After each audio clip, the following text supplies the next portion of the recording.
Ad Astra Abyssosk. What can I do for you, traveler? Ah, yes. I've heard that you've already made arrangements with the captain of the Crux Fleet regarding your passage to Inazuma. Is that correct? Now that I think about it, it's been quite some time since I last visited those lands. Unfortunately, I don't have any current intel that would be worth sharing with you. There you are. You're the traveler that Bei Dou will be taking to Inazuma, right? Oh, is that right? Well, it's an honor to meet you. The fleet has nearly completed reprovisioning. Once the crews have taken a head count, we can get underway. Captain Bei Dou sent me to come get you. We'll weigh anchor as soon as you're aboard. Seems Bei Dou is the captain of her word. Of course! There are many things that the captain insists upon. I'm sure you'll see for yourself once you're on board.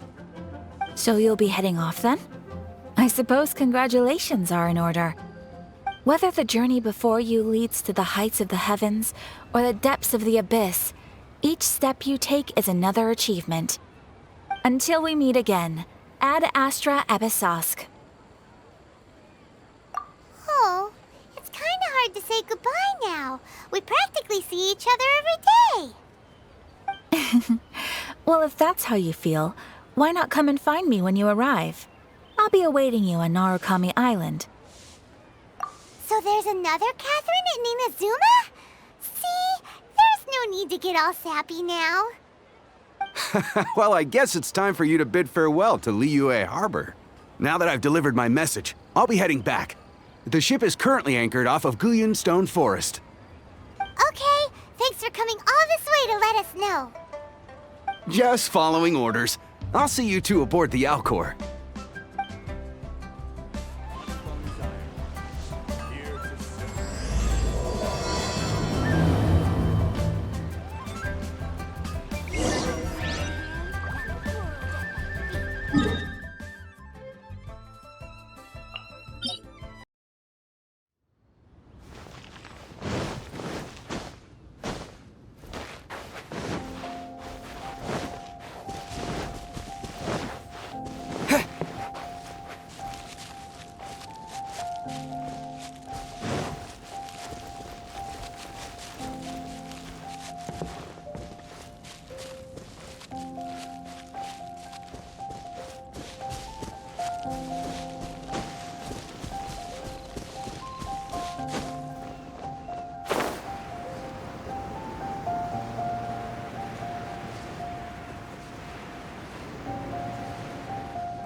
Ah, you finally made it. All these years, come rain or storm, the Crux fleet has never suffered a delay. If it were anyone else, I might have set sail already. Don't look too serious, I'm only joking. You're just on time. The crew have just finished making final preparations. Well, now that everyone's here, we set sail for the land engulfed by storm and tempest. The nation of eternity. Anchors away!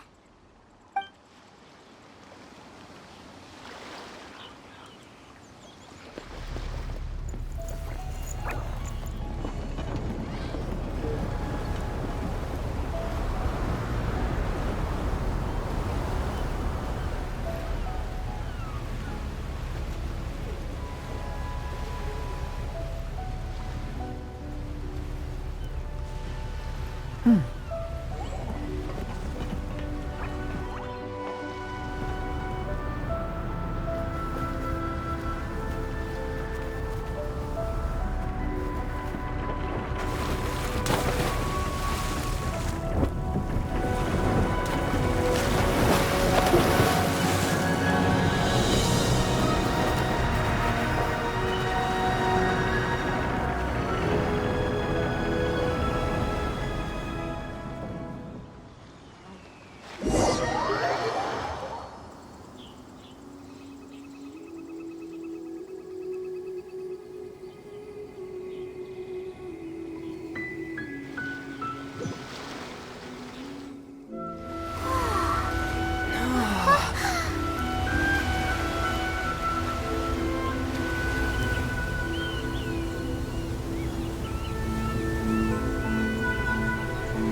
Ahoy there.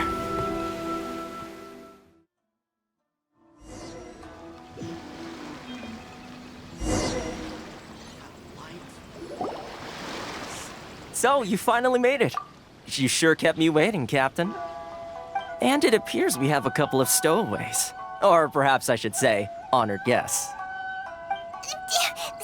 Shush! You can blame your almighty shogun. The tempests around Inazuma have been growing all the more fierce lately. Though the fleet was fully up to the challenge, the inclement weather still caused some delay. Now then, let me introduce everyone. This is Toma, a trade partner that I've gotten to know recently. You don't know how long I've been waiting to see you. Toma, these two are... Oh, no need for introductions. Their reputation precedes them. Seems even the stormy seas can't keep rumors of these outlanders' sterling deeds at bay. Oh, it's sure nice to hear you say that. With any luck, it'll give you a head start here. Toma's resided on Rito for quite some time now. It wouldn't be going too far to say he's the fixer around these parts. If you run into any problems here, just talk to Toma. But if he tries to pull any moves on you, I'll be sure to deal with him personally the next time I'm around. No need to worry. I'm sure we'll get along just fine. Good. Then if it's all settled, I'll be going. I wouldn't want to be caught with my sails down here. I do have a wanted fugitive on board after all. Oh, right.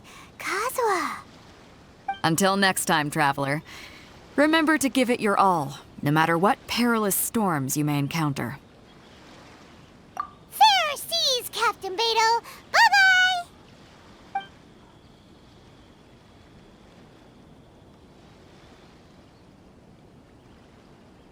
Now then, first things first. We need to go get you registered at the border checkpoint. Paimon thought we were supposed to be keeping things on the down low. Are we just gonna walk into the government's hands? Don't underestimate the reaches of the Sakoku decree. You wouldn't be able to avoid inspection even if you tried. So we have to play by the rules, even if we're kind of bending them.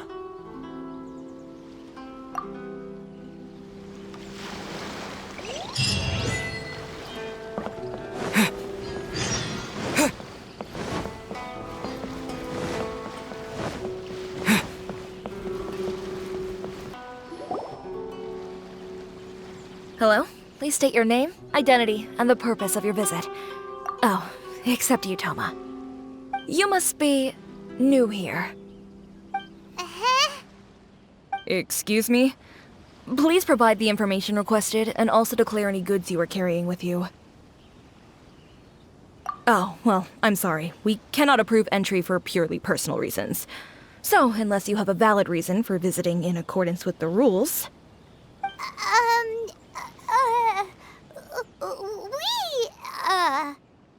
My apologies, but I'll have to ask you to... Here are the entry papers, for your kind perusal. What? Ugh, take your time. No rush or anything. I just wanted to see what you'd say. Sorry about that. I see. Okay. Your papers are all in order. Welcome to Rito. Whew. So, where do we go next? The Outlander Affairs Agency. They only check entry permits here. If you want to remain on Rito, there's a process you have to go through with them. Sheesh. So it is super strict, just like everyone says. Well, let's not forget that to everyday folk in Inazuma, people from everywhere else are referred to as outsiders. As the word suggests, Outlanders aren't very welcome in Inazuma with the Sakoku decree in force.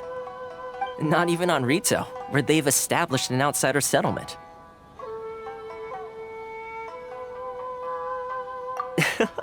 I like how you think. I've got a feeling we're going to get along very well. Now, let's head over to the Outlander Affairs Agency. Most of the current rules were put in place by the administration of Rito, the Kanjo Commission. The Kanjo Commission? Yes, one branch of the Tri-Commission of Inazuma, responsible for growing and managing the nation's wealth. You really haven't heard of it before?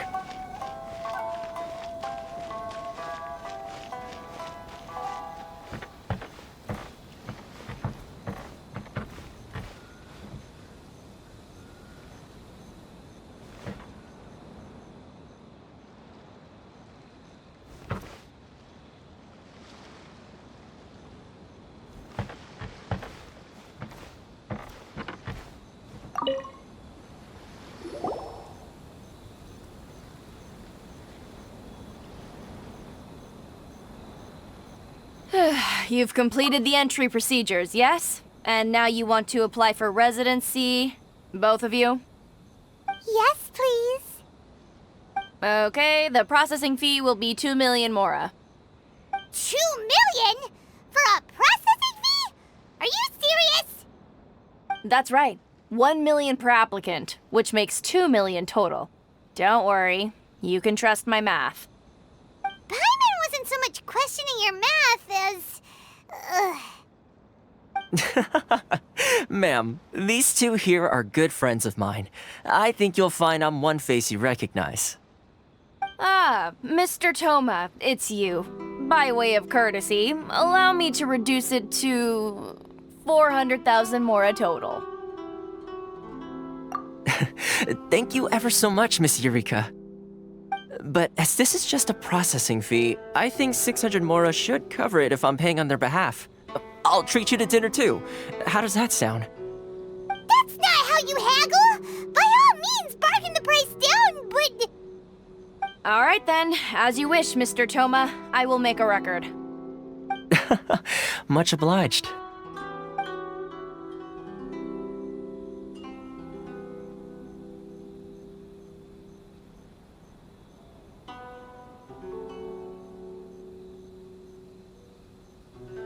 What? She went from 2 million down to 600? There's something seriously wrong with people's sense of finance around here!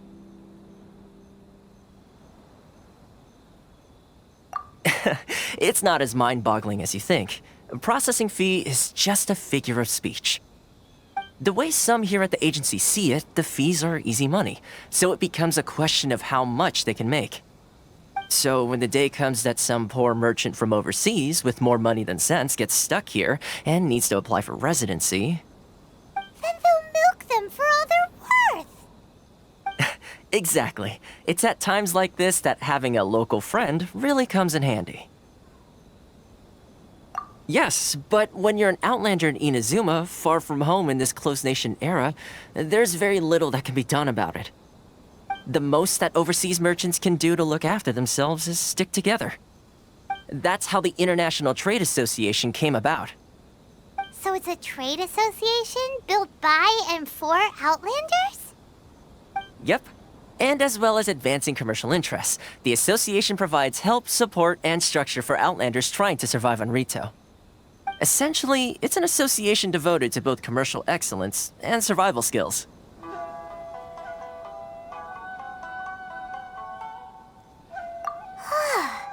Sounds like just staying alive is an achievement when you're an Outlander in Inazuma. I see. So this is the real purpose of your trip. Yes, given that you are Outlanders, it's certainly a lofty aspiration. After all, the Raiden Shogun is the most exalted and revered one in all of Inazuma. She is a deity who reigns on high, while all other life gazes up in awe. Huh. I was going to say nothing is set in stone when it comes to who you will encounter in this world. Who's to say you won't happen to run into the Raiden Shogun one day after lunch? Uh-huh. And is that likely? Okay, I'll give it to you straight. I know of a way to introduce you to the Raiden Shogun. Really? Wow, the Rito Fixer's better connected than we thought. I mean, it will take all the resources I have at my disposal, but it can be done. However, before we get there, connections come at a high price, you understand? Not No, no. In this instance, when I say price, I'm not talking about Mora. In fact, there's no real cost as such. It's just that if this is something you really want, you'll have to agree to help other people solve some of their problems first. I like to do things in a way that keeps everybody happy. It's my own personal rule for dealing with situations like this. Sounds very reasonable to Paimon. You're the man in the middle, so you have to trade favors to keep everyone indebted to you. Why do I get the feeling you're making me out to be some sort of crook? Never mind. Here's the situation. As I touched upon earlier, the members of the International Trade Association are constantly struggling to survive. Recently, things seem to have gotten more difficult than ever for them, so just go and check things out. See if there's any way you can help. The head of the association is called Caricio, and he's a good friend of mine. Go talk to him. I'll wait for you here. Why in the world can't I use my permit?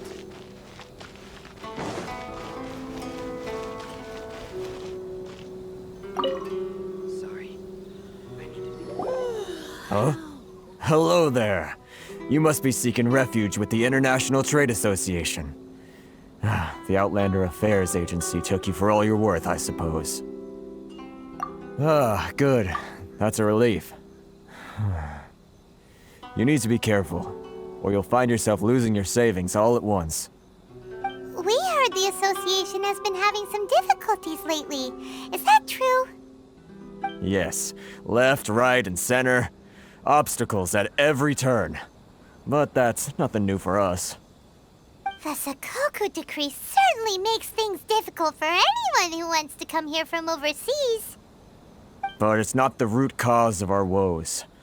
The Sakoku decree might restrict our scope of activity, but in and of itself, it doesn't stop us from being able to enjoy a comfortable existence. No. What's really squeezing us Outlander merchants dry is those Mora grubbers from the Kanjo Commission. Oh, of the 3 commissions, that's the one that oversees everything on Rito, isn't it? That's right. They impose astronomical tax rate, unbelievable regulations, and that's not the worst of it. They just issued a new tax decree recently that, for some reason, completely changes the way we pay our taxes. It used to be Mora, but now it's something called Crystal Marrow. Crystal Marrow? What's that? Something that most of us in the association had never heard of before either, until the new decree came along. Eventually, one of the older Liyue merchants recalled that he once shipped a batch of it to Snezhnaya in his youth. So, in order to pay our taxes, we began an arduous search for this crystal marrow. But then we found we'd only managed to create a bigger problem for ourselves. The rising demand for crystal marrow drove the price higher and higher. Now there's only one vendor who even has it in stock. We can't get a hold of it anywhere else. Isn't that what they call a monopoly?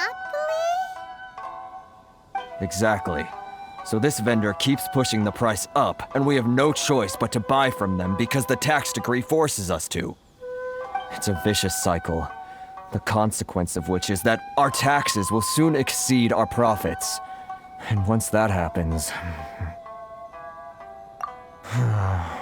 We've tried communicating with the Commission directly, but this is a nation where the cries of a few struggling merchants will never be heard over the ever-present roar of thunder. Fontaine, my dear homeland. I miss you an awful lot at the moment. Sounds awful. They're really bleeding them dry. What do you think we should do?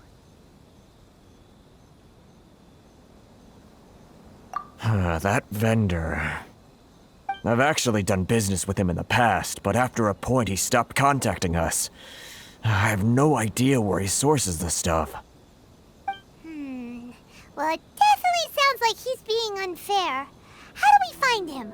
We could go talk to him and see if he lets anything slip. Hey, that's a pretty good idea. Since you're not affiliated with the association and you're new to Rito, he may just let his guard down.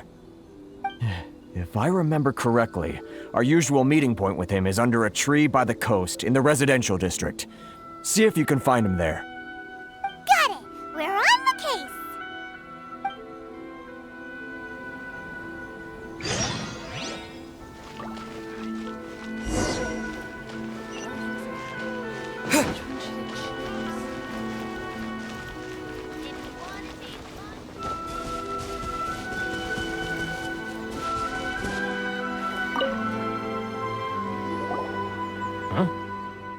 I don't think I recognize you. Are you new arrivals?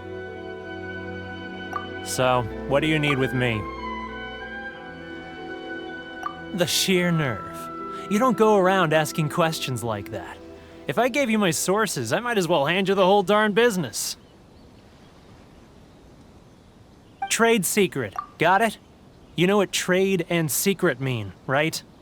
This guy's got a bad attitude. Ha! Are you even buying? Oh, I see what's going on here. Kurisu and his associates sent you here to try and plead their case, didn't they? They're wasting their time. The price is non-negotiable, not by a single Mora. Hey, what's your problem? Get out of here, go on. Tell them they're lucky to be buying from me in the first place, and they ought to be more grateful. If it weren't for me, they'd be in seriously hot water. What are we gonna do? There's no talking to this guy. Good idea. Let's check back in with him.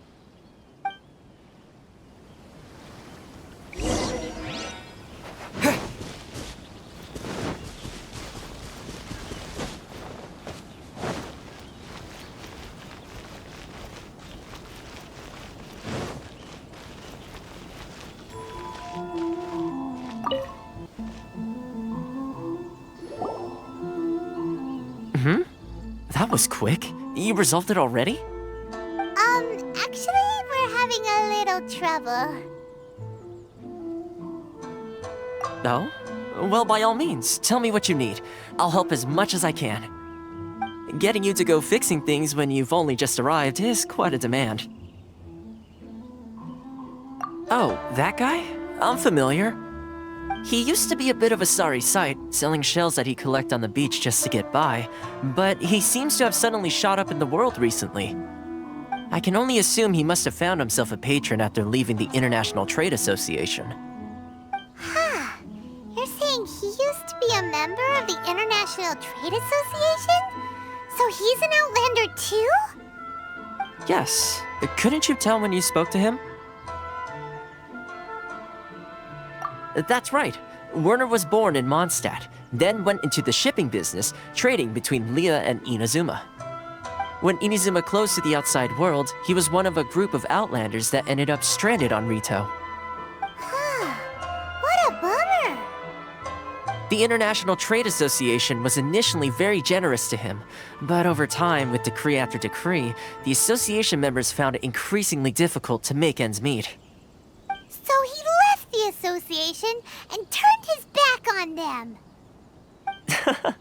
I'm sure it's more nuanced than that. I believe even the most ungrateful and cold-hearted of people still have some amount of gratitude and warmth left in them somewhere. Really? Is that all you need to know? Well then, it sounds like you may have found a way in with him.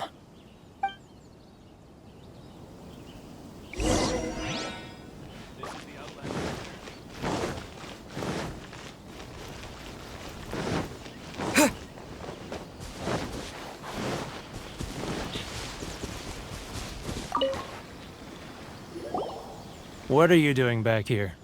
Just because I got plenty of time on my hands doesn't mean I want to waste any of it talking to you. Huh? Where's this coming from?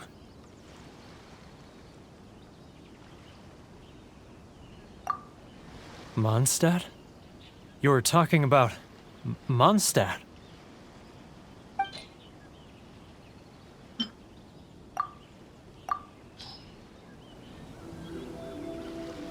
Goodness, I can sense it now. So familiar, but I can't remember the last time I was there. The scent of Mondstadt. Oh, how it takes me back. Oh, my hometown, the home of freedom. How I long to go back and visit.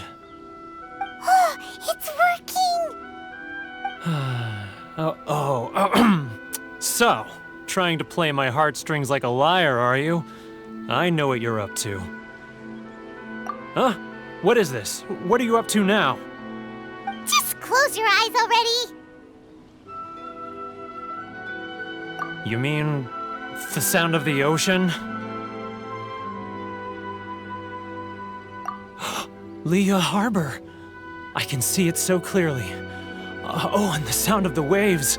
The calls of the merchants. Xiao lanterns. I'm right there at the lantern right. Oh, look at them floating up into the sky. This guy has a really active imagination. Either that or he really does miss Liyue Harbor. Liyue.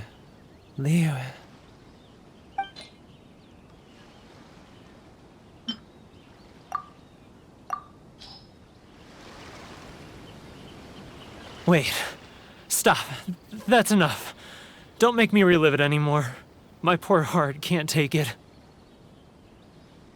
You mean the folks from the International Trade Association? And I suppose they are far from home, just like me. Often, I'll sneak down to the shore at night and listen to the sound of the waves.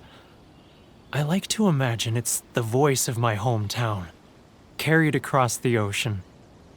I've run into folks from the association more than a few times doing just that, but I always hide my face and slip away. Don't you think I've wanted to talk things through with them and free myself from this anguish? Well, no one's stopping you, so... They're so resilient. None of them had anyone else to rely on, so they rallied together, committed to finding a way to survive. But I couldn't do it. I'm not strong enough. So I caved. Those people, they'd make the smallest of promises, offer the most measly benefits, and I'd do whatever they asked of me. And make Mondstadters look like the worst people in the world. All right, I'll tell you the whole story. It's eating me up inside, and I can't take it anymore. You ready to talk now?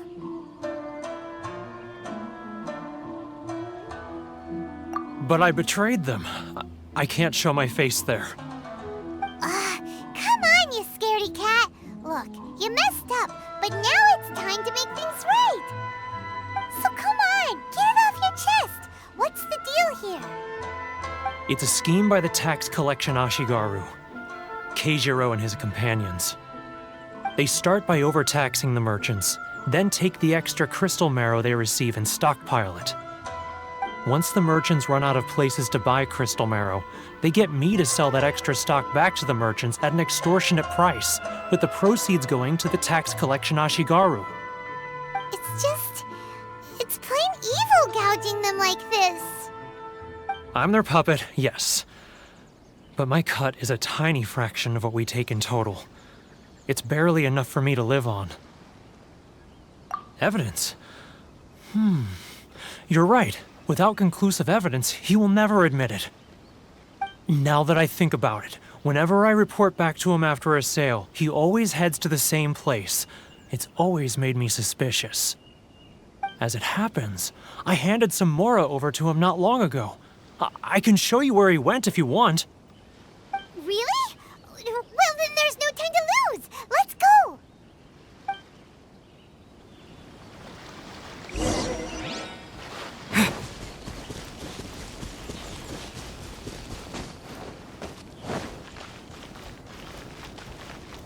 Sorry.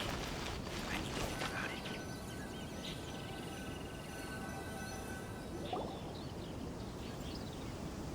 Keijiro! It's him! After him!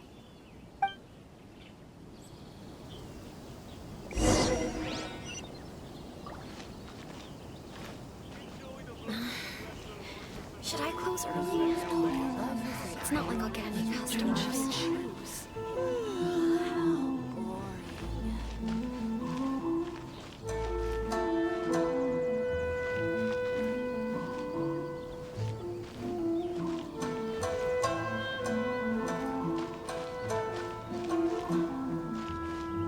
Too close! That's too close! He'll You'll notice this for sure. He's getting further and further away. Let's catch up a little.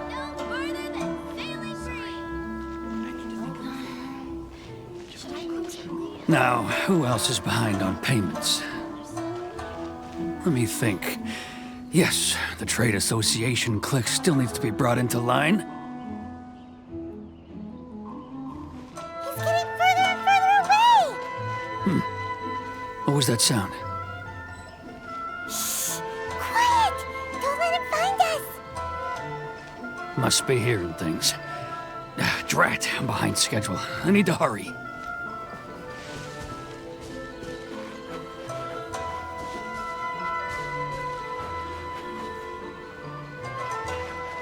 getting further and further away! Let's catch up a little.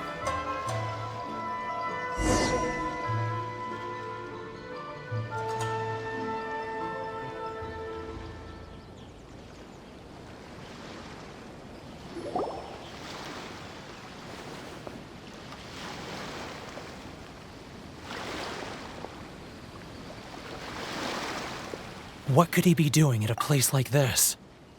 It looked like he buried something over there, didn't it? Why don't we take a look?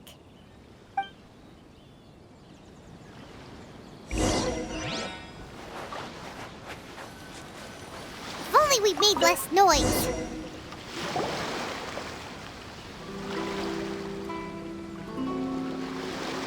Whoa, it's a ledger.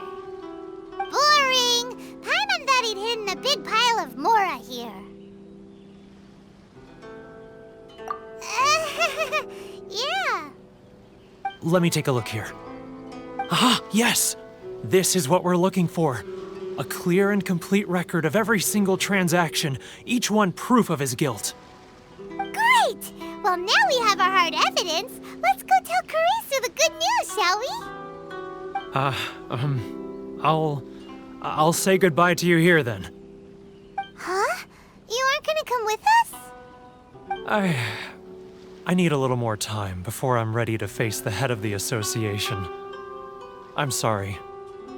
Huh. Poor Werner's a pretty awkward guy, huh?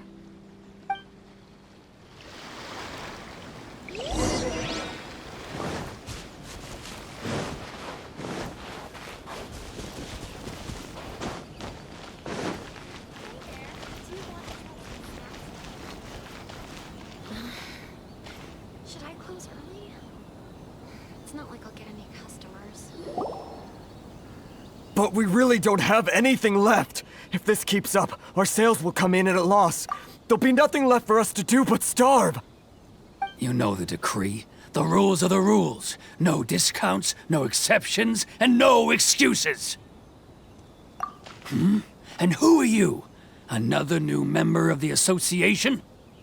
It just so happens that we found your little ledger, so now we're here to tell everyone all about how you embezzled crystal marrow to sell it right back to the taxpayers. Huh? Is this true? You've been swindling us! Well, you see, the taxes, Let me take a look at the ledger.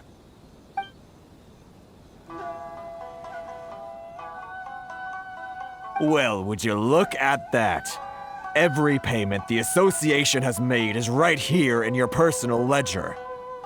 So, Mr. Keijiro, it seems you have some explaining to do. How shall we settle this, So you think you can use this against me, do you? It's quite obvious that I'm merely trying to earn a modest living for myself, like anyone else. Word has it that Samurai and the Commission place great importance on reputation and prestige. Though I'm sure Commission members won't blame you once word gets out. Huh? Is that a threat? Are you threatening me? No, not at all. I'm simply stating that it would be quite a pity if an illustrious gentleman such as yourself were to have their reputation tarnished. Well, even if what you say is true, what do you suggest we do about it? I believe you still have a quantity of crystal marrow in your possession, correct? Perhaps that crystal marrow could be used as compensation for the recent tax hike, and us merchants could finally have some more breathing room. Is that it? Oh, do you have any idea the hoops I had to jump through to get the crystal marrow and keep it hidden? Fine. In that case, I'll send it over to you today. And not even an ounce of shame for his actions. So that's it? My shop's been closed for weeks now. I've even had to ask my friends to help bail me out. What about my losses? Come on, Harrison. We've already struck a good deal here.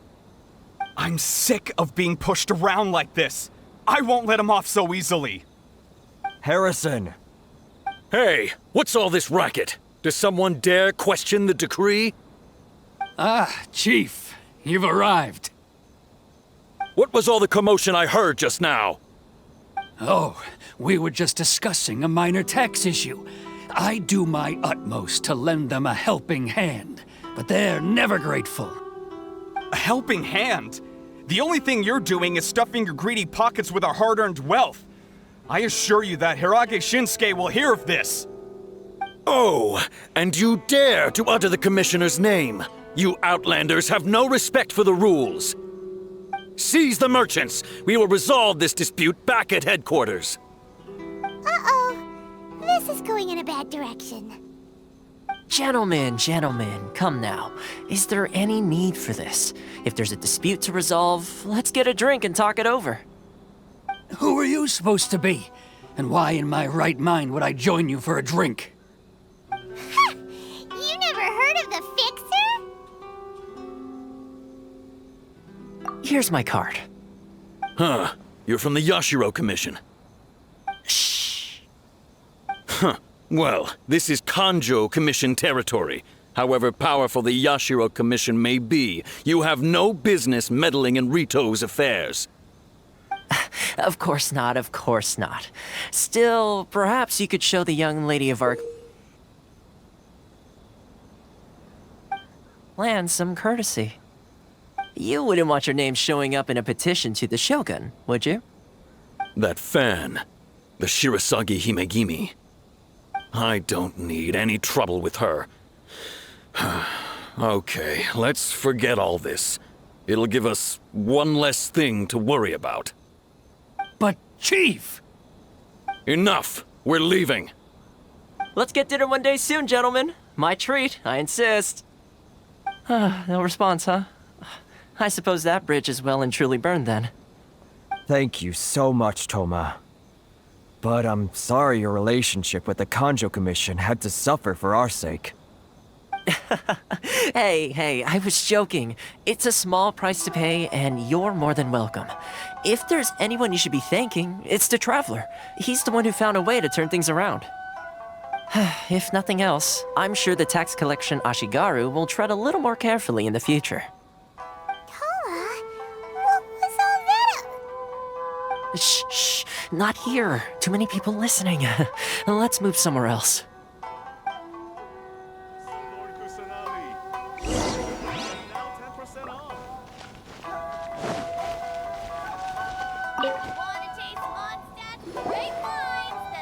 Corruption seems rife in the Kanjo Commission. They truly are rotten to the core. All right, time for me to answer your questions. What would you like to know? Straight to the point. Let me reintroduce myself. I belong to the Kamisato clan of the Yashiro Commission on Narukami Island. I'm an attendant of the Shirasagi Himegimi. You've been keeping your true identity a secret from us this whole time? So, the Yashiro Commission. Guessing that's another branch of the Tri-Commission? Correct. The Kamisato clan is the head of the Yashiro Commission, who manage ceremonial and cultural affairs. I'd go into more detail on what exactly that covers, but I'm not even sure myself. I'm just someone who was fortunate enough to be taken in by the Kamisato clan. My role is to take care of the daughter of the clan, Kamisato Ayaka, also known as the Shirasagi Himegimi. Seems like she must be super famous in Inazuma, given the reaction of those guys just now. Oh, most definitely. She's graceful, dignified, and kind-hearted, too. The people of Inazuma quite adore Miss Kamisato. Her fame even somewhat eclipses that of her older brother, Kamisato Ayato, despite the fact that he's the current head of the clan. I suppose those who treat others with compassion earn themselves the same treatment in return. Miss Kamisato's situation certainly seems to attest to that. Take me, for example. I'm just an attendant, and yet she treats me as an equal, as she would a friend. You're asking the right questions, and to be honest, I don't want to keep you in the dark any more than is necessary. Firstly, you should know that being a fixer is not something you can fake. I spent the better part of a month tirelessly building up a network of relationships on the island, and I got to know Captain Bei Dou during that time too. Still pretty good going for just a month's work. Well, maybe I have a slight knack for schmoozery, but the main thing was I had to make sure I'd be in time to receive you when you arrived. Inazuma may have closed off to the outside world, but that hasn't stopped a lot of people from hearing about your feats in Mondstadt and Liyue. So, when Miss Kamisato heard of your intention to come to Inazuma, she began looking forward to your arrival with great anticipation. She's excited to find out whether the rumors are true. That is, that you have what it takes to change the tide of the times. Change the tide of the times? In the test I gave you earlier, although there were a few hiccups at the end, it was you who found the way to turn the situation around. Navigating powerful people, using their character flaws to your advantage. It's just what Miss Kamisato had hoped to see. With your help, even the Vision Hunt decree...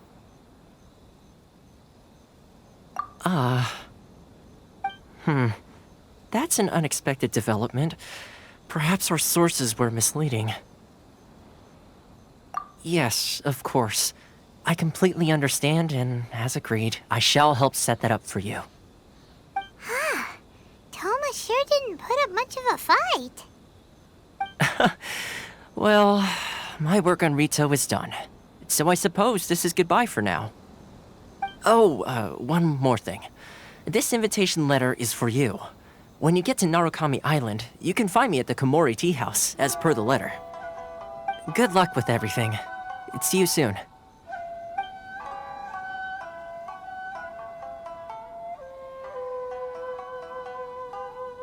Toma's not such a bad guy, huh? We should get going. Huh? What's up? Oh, right! Paimon forgot all about that! Wait, so did Toma forget that too? Oh, darn it! No wonder he was so matter-of-fact about the whole thing! As soon as we get off Ritu, Paimon's going straight to Komori Tea House to settle the score! Well, guess we should give it a try. Let's head to the border and see how far we get.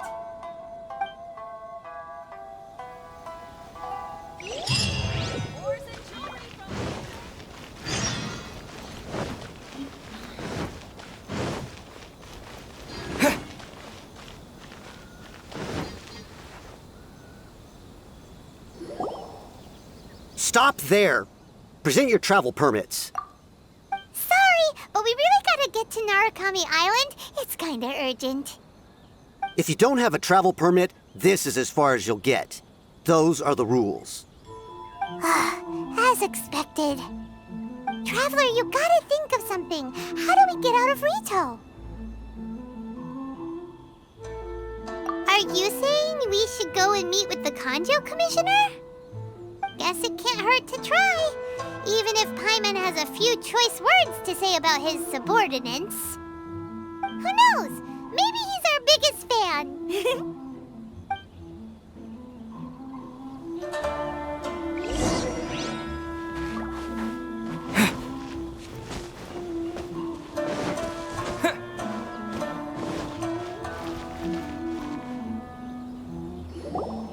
Halt! This is the Kanjo Commissioner's office. No trespassers.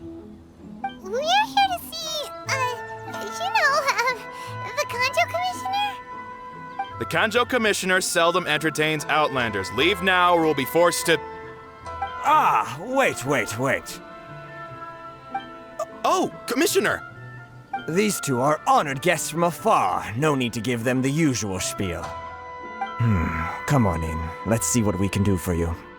Huh. Did you get all that, mister? My sincere apologies.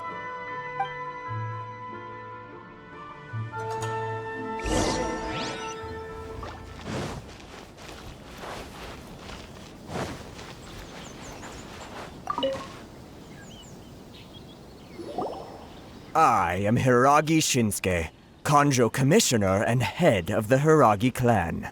It's an honor to meet you both. Nice to meet you, sir. So, the reason we wanted to come and see you was because... All right, all in good time. 2 travelers renowned far and wide have shown up to see me, and I should very much like to make their acquaintance. Let's not limit this to business only. So what you're saying is, we really are pretty famous, huh?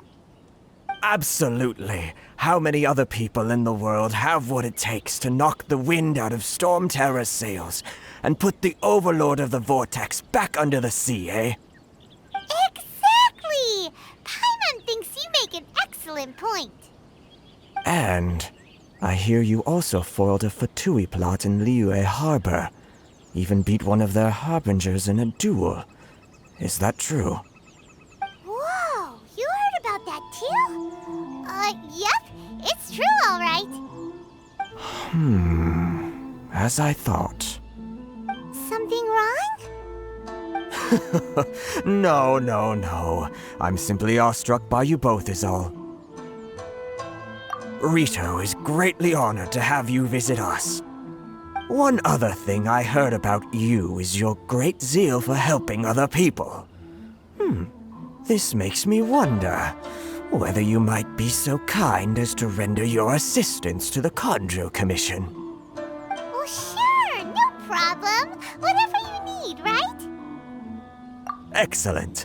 Well then. You must know the Qingxian. A flower grows on the mountaintops of Liyue. Yep, we've picked a few of those before. So, you want us to go back to Liyue? Yes, bring me 300 Qingxian, would you? Freshly picked, I mean. Did Paimon hear that wrong? Too much trouble, is it? I see. Then how about this? We have a few items that need delivering. Perhaps you can help with that? That sounds much more like it. 709 letters to be precise. Hey, what gives? How come you don't have people to do that already? Terribly sorry. We're just a little short on people lately. What sort of an explanation is that? Traveler, what are we going to do? Should we really help this guy?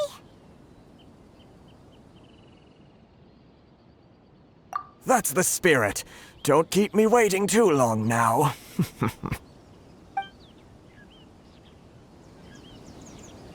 You're seriously considering taking this job? The terms are ridiculous!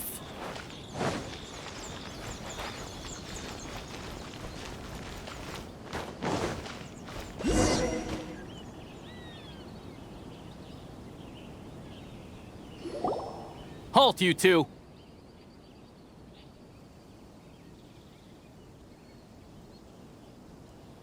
Huh? What did we do? Miss Hiragi has a letter for you. She insists that you read it immediately. A letter? Quick! Let Paimon see! So this means she wants you to secretly meet her at night? But you didn't seem surprised at all by this. What's going on?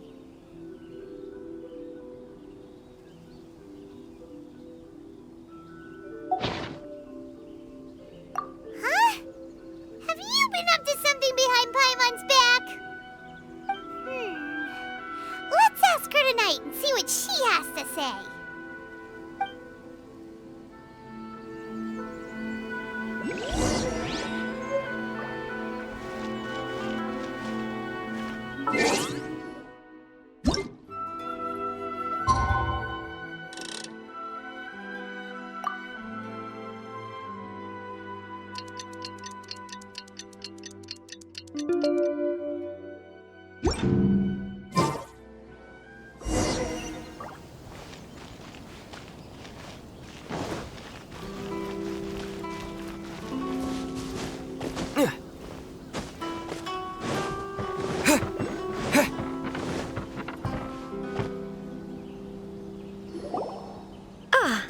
finally arrived. Allow me to introduce myself. I am Hiragi Chisato. This is technically the second time we have met. It's a pleasure to see you again. Wow. She's the daughter of the Hiragi clan, all right. No need to be so formal. I've long marveled at your accomplishments, and at last we have the chance to meet. Is it Paimon, or does something seem a bit off here? The reason why I wanted to secretly meet you here is, well, I feared that I might never have another opportunity to discuss this with you. Discuss what? Ahem. I should like to ask for your help with delivering a letter. Like father, like daughter. Couldn't you be more original? No, you misunderstand me. Please, allow me to explain. I was hoping that you could deliver a letter to Narukami Island in my stead. It is to be given to Kujo Kamaji of the Tenryou Commission. My father has always forbidden me from communicating with him. He knows that there are prospects for my marriage that would better serve him politically. But my heart is with Kamaji. There is no one who would dare defy my father's will on Rito, but you are Outlanders. Outlanders seeking to get to Narukami Island. It would be regrettable to let such an opportunity pass. Oh, Paimon gets the whole picture now. Of course, in doing so, I will also do everything in my power to help you leave Rito. That is my promise. To be perfectly honest, as long as you remain in Inazuma, my father will have no intention of letting you leave Rito. Yeah, we figured as much. It was pretty obvious he was just trying to hold us up here. I secretly overheard a conversation between my father and a very arrogant-sounding woman just a few days ago. They seemed to be discussing how to keep you here on Rito. In fact, it was the first time I had ever heard my father speak so respectfully to someone who wasn't the shogun. We don't have much time. I'll tell you my plans to help you off the island. It just so happens that a shipment of goods is... Very well. I'll be waiting for you at the border. I'm counting on you to deliver my letter.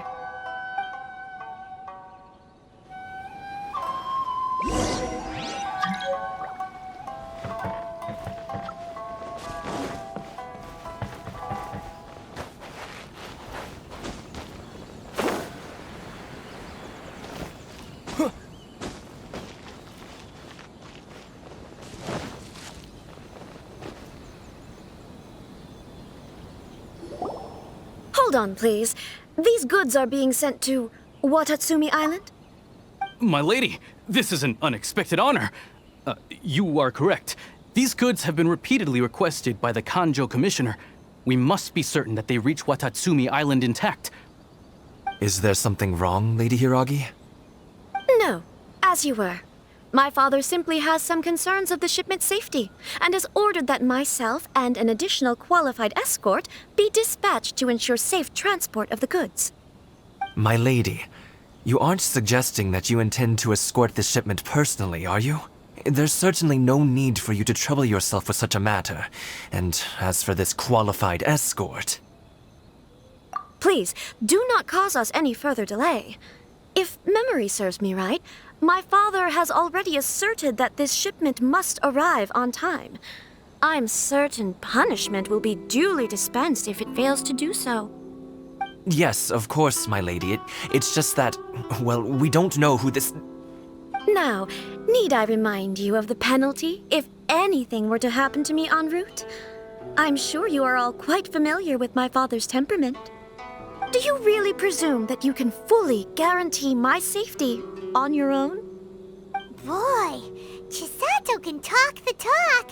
They don't stand a chance. Yes, my lady. Very well then. It's an honor to have you accompanying us. Your safety is our highest priority. Shinojo, you can't really be agreeing to this. Well, the request is from Lady Hiragi herself. It is our duty to serve her in the utmost capacity. Yes, but that's not the problem here. Well then, if we're through here, I suggest we set off at once. Dawdling will only allow potential thieves more time to prepare, no? Yes, my lady. You heard her. There's no time to lose.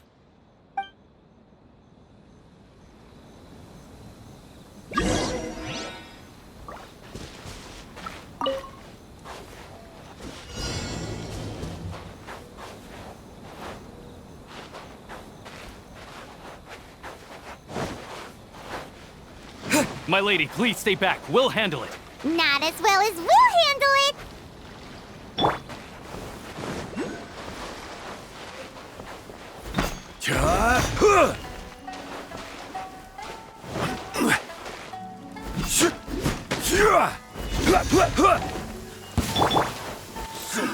Another test subject. Careless. Order guide you.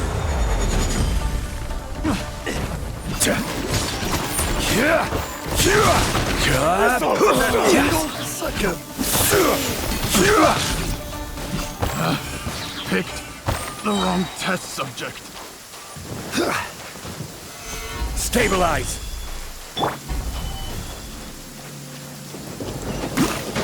Monster sighted. Prepare to counterattack. Protect Lady Hiraki at all costs. We'll take care of this! Stay with Chisato!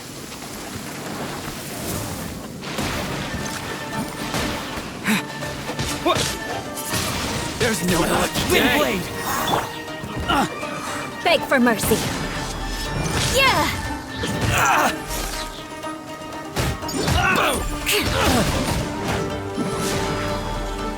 This weather is a hindrance. The thunder drowns out all other sounds, hampering my perception of...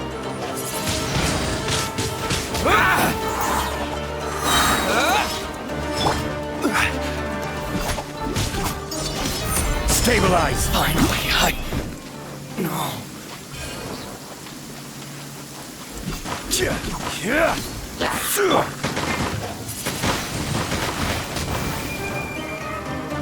Watch out! More monsters inbound! Lady Hiraki, stay close.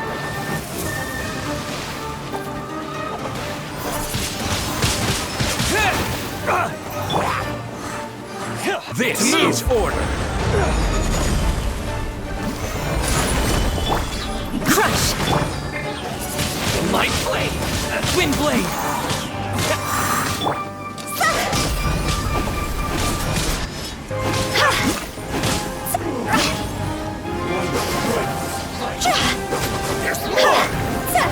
Time to go!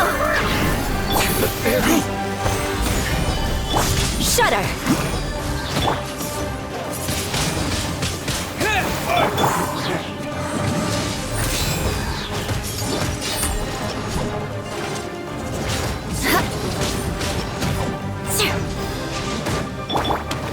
Cut down. Like this.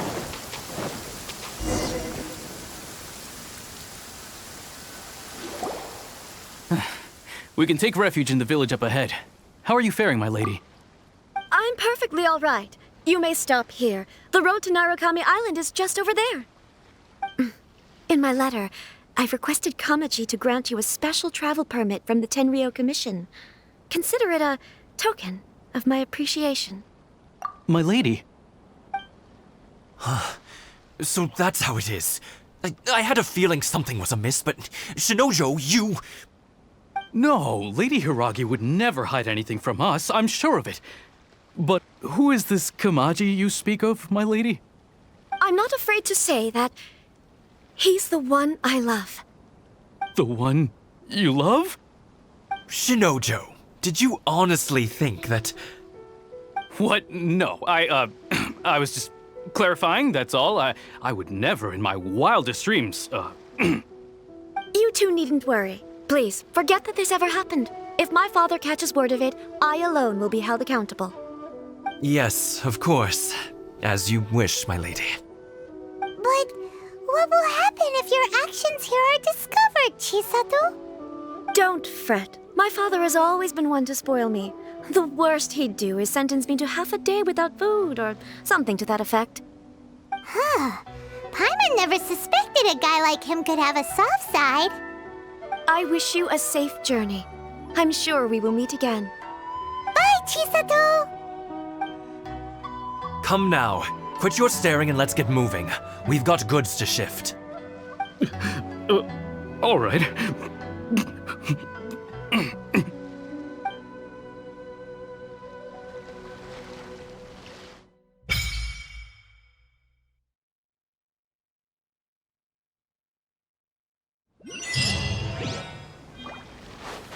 Whew!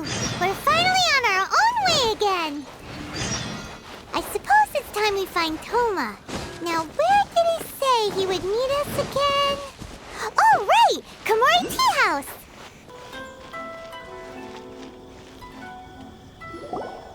According to the letter, this should be the place. Sorry, we don't serve the general public. I'm afraid you'll have to leave. Wait! We're not the general public. Well then, you must be a couple of wandering outlanders that snuck into the nation, judging by your attire. Are our clothes really so... what Paimon means to say is... The Yashiro Commission's seal. This must be from Mr. Toma. It seems there's more to you than meets the eye. In which case, welcome to the Komore Tea House, a safe haven for the Yashiro Commission. Well, that sounds more like it.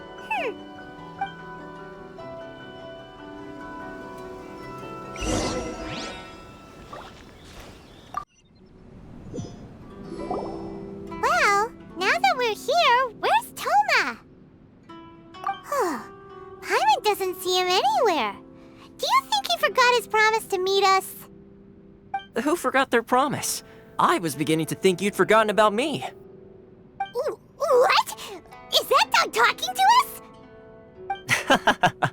Relax, no need to look so surprised. I take it this is the first time you've seen me in this form? Huh. So you didn't see anything like this when you were in Liyue Harbor? Now that you mention it, this does suddenly seem less out of the ordinary. All right, I've had my fun. Hey! You're this close to getting an ugly nickname, mister! Well, I've had some time to kill, given that I've been waiting here for you for so long, as was the case in Rito. So I came up with this little fun greeting for when you arrived. But in all seriousness, I would like to apologize about that little test you went through earlier, though it was quite necessary. It helped us determine whether or not to bring you before Miss Kamisato, and whether you had the courage to face the lightning alongside us. Don't think that Paimon's gonna forgive you just because you're getting all serious now. Sorry, did I overdo it? My apologies. Let me just say this. You've often found yourself skirting the rules from the very beginning, haven't you? Naturally, this is due to your unwavering and resolute determination. A long time ago, we had a friend who was much the same, but when the lightning struck... so you've heard of his story. His light still burns all the more brightly. Yes, of course. I will bring you to the Kamisato residence where the Yashiro Commission is located. But before that, there is one other place I was hoping you both would accompany me to. Oh? Where? I would like you to come with me to the statue of the omnipresent god. It's still under construction now, but you can already see it from practically anywhere on Narukami Island.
feels gloomy.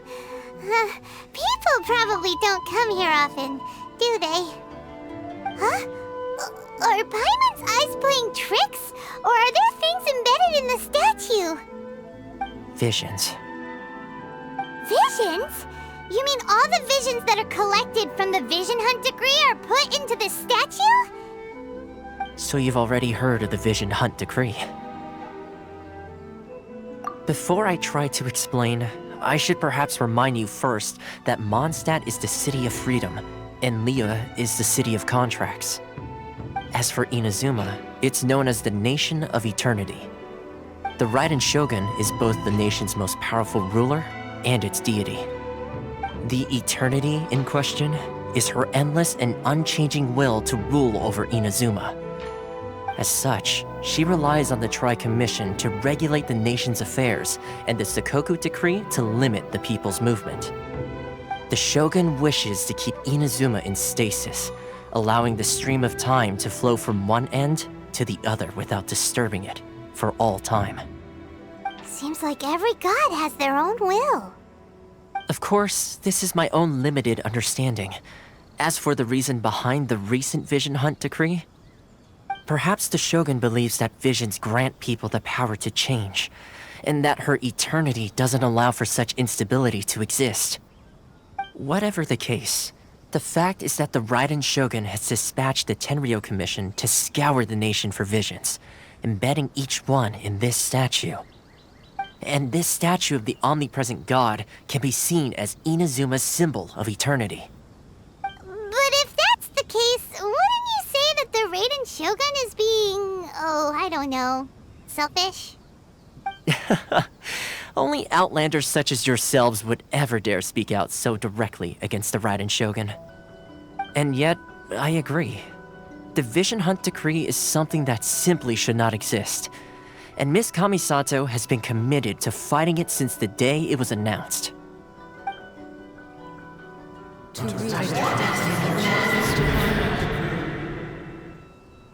Huh? Hey, are you okay? You look like your mind is elsewhere. Sound? What sound? I didn't hear anything. Did something happen? Yeah, you touched the statue, and then what? Aspirations? That would seem to confirm the saying. Have you heard it before? That when a person's ambition reaches a certain strength, the gods look upon them with favor. That is where visions come from. In other words, a person's vision represents their ambition. So if what you just said is true, then the ambitions of these people are stronger than I imagined. All right, time for the next stop on our tour of Narukami Island, the Kamisato residence. Finally!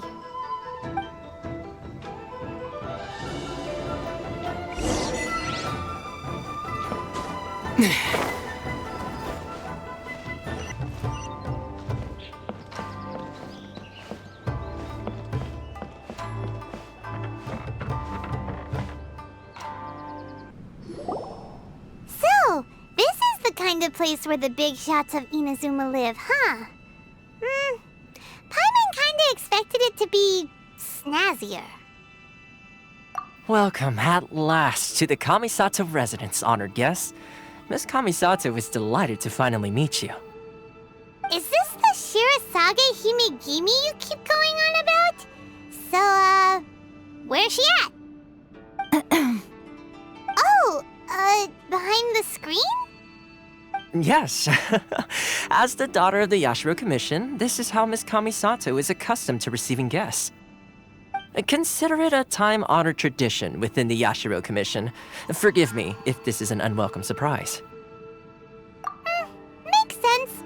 She's a super important person after all. Please forgive my lack of courtesy for receiving you in this fashion, especially following such a long and wearisome journey over the sea. I have awaited your arrival with great anticipation, and Toma assures me that you do indeed possess the power to change the tide of the times. At present in Inazuma, in the name of the Vision Hunt decree, the people's aspirations are being senselessly trampled underfoot. Though the Yashiro Commission serves the Shogun, it is the people with whom we share close bonds, given the contact we are required to have with them in the performance of our duties. A commission's power rises and falls with the trust of their people. Thus, we cannot remain indifferent to this situation without also remaining indifferent to our own fate. Traveler, lend us your power, and we can... Oh. See, milady, it's just like I said. This will take us nowhere. No, please! Wait! Please, don't go! I will introduce you to the Raiden Shogun on one condition. You must fulfill 3 small wishes on my behalf. What are your wishes? They pertain to 3 whose visions were taken from them. Perhaps once you've met them, you will understand.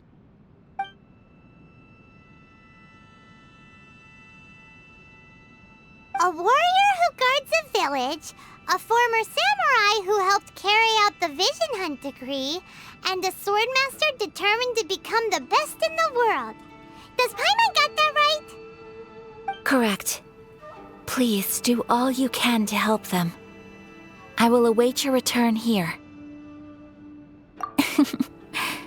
Then you have my gratitude. I'm sure you'll do great.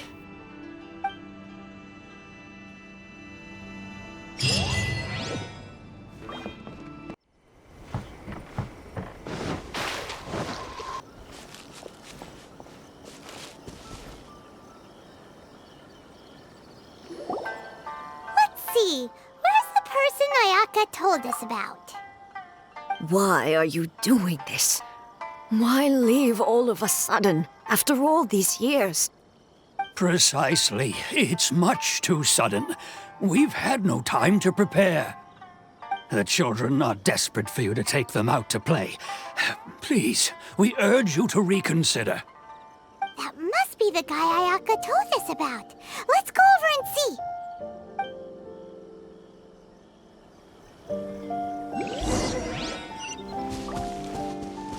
One day, I'll be as great as Ryu. Ah, you must also be here to try and convince Tejima to stay. Tejima has protected this place ever since he arrived here 30 years ago. Keeping out the treasure hoarders, fending off any monsters that draw near, resolving quarrels between the villagers. He has put an enormous amount of work into looking after this place, and we all think the world of him. But now, all of a sudden, he says he plans to leave us. We can't help but wonder, was it something we did? We will gladly apologize if that's the case. All we want is for him to stay.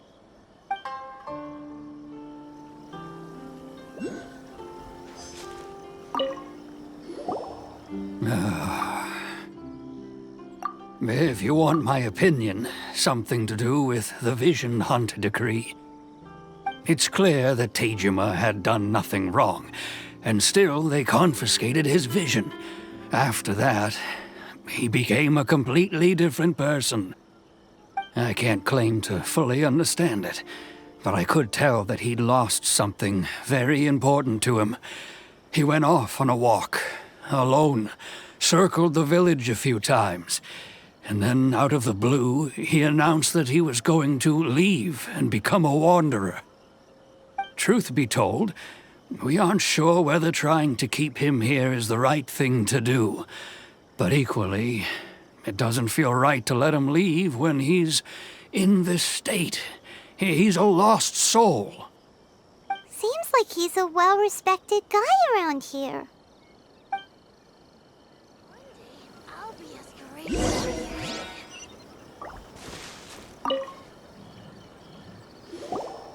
You must be Tejima. So what's made you want to up and leave all of a sudden? Me? It's not a question of why I want to leave, but a question of what reason I would have to stay. True, but that's not why I chose to stay here. And what made me want to come here 30 years ago?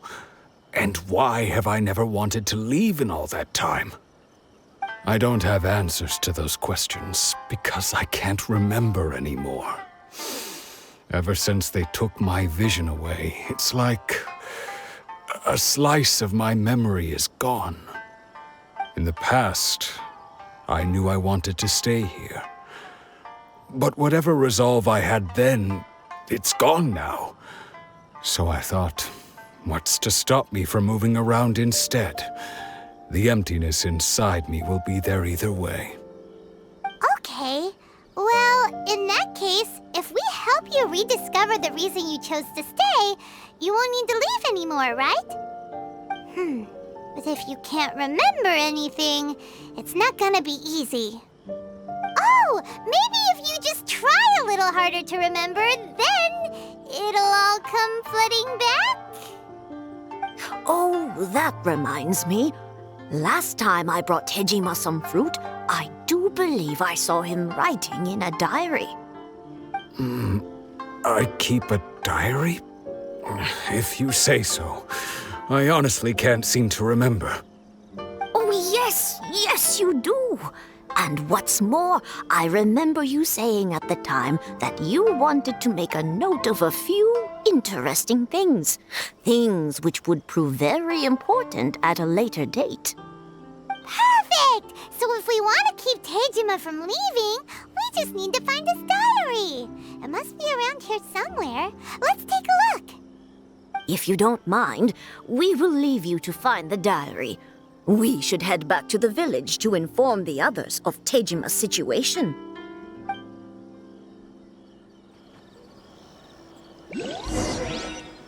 One day, I'll be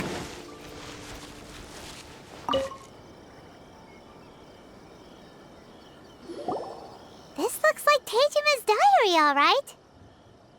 Let's see what we have here. Today, the villagers and I got together to cook dry braised salted fish. I messed up and burned mine a little, so I had to pretend that it was black snakehead instead.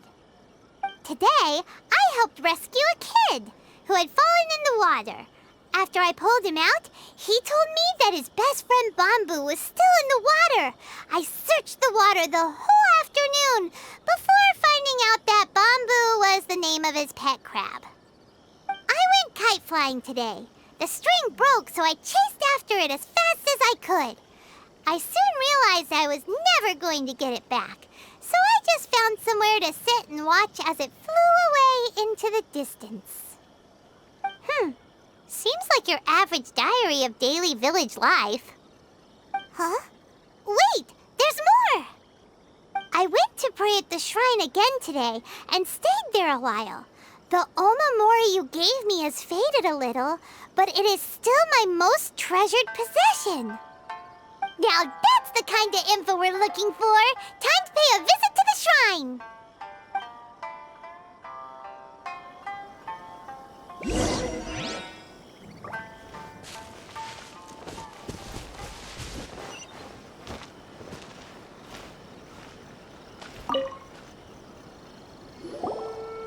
So this is the omamori Tejima wrote about.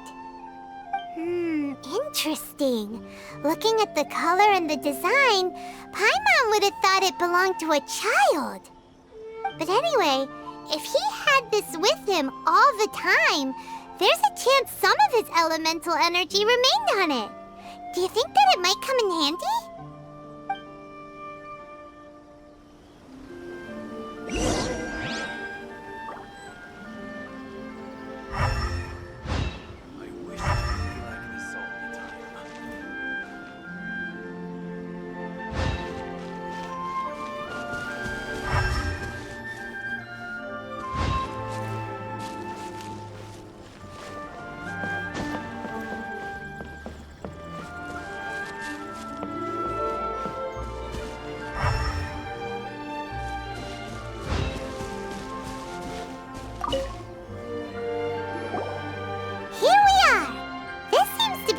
That Tejima visited a lot. The soil looks like it's been disturbed.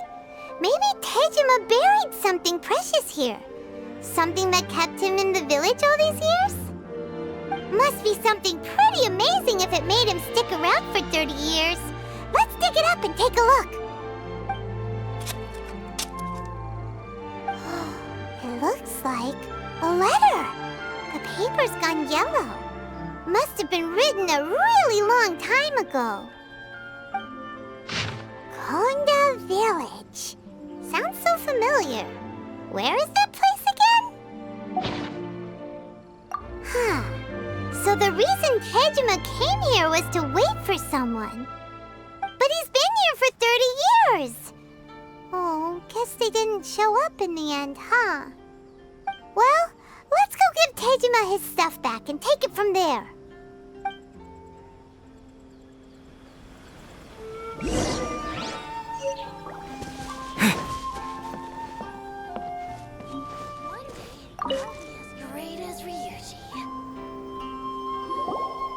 Well, I'll be.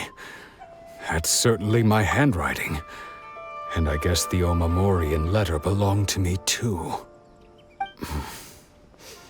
But I have no memory of anything that's written in this diary. Still, it's clear that I was waiting for someone here, and that I chose to wait for 30 years. Over the years, I must have made a note of anything interesting. Anything that I could share with her when we were finally reunited. And just look at all the things that did happen over the years. The time has flown by so quickly. 30 years feels like the blink of an eye. How could I have forgotten something so important to me?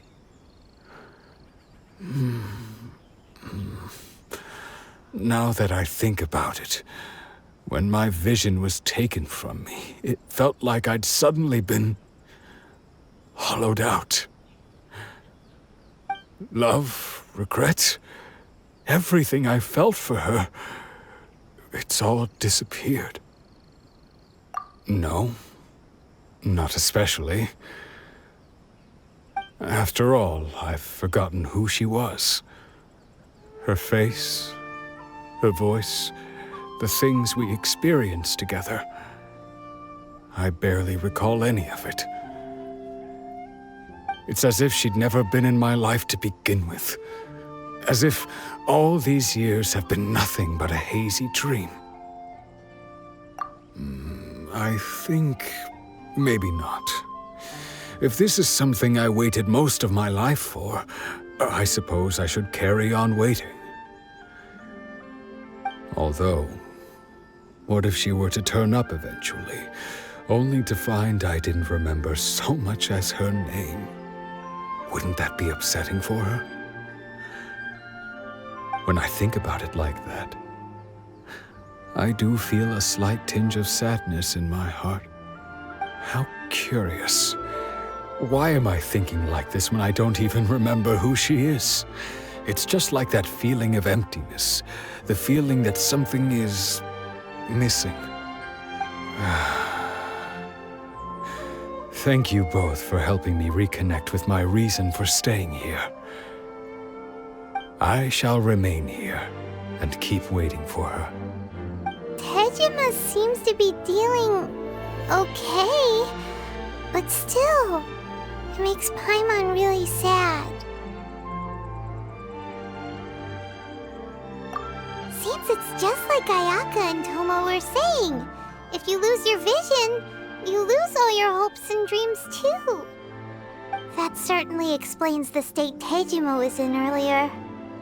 At least we were able to help him, weren't we?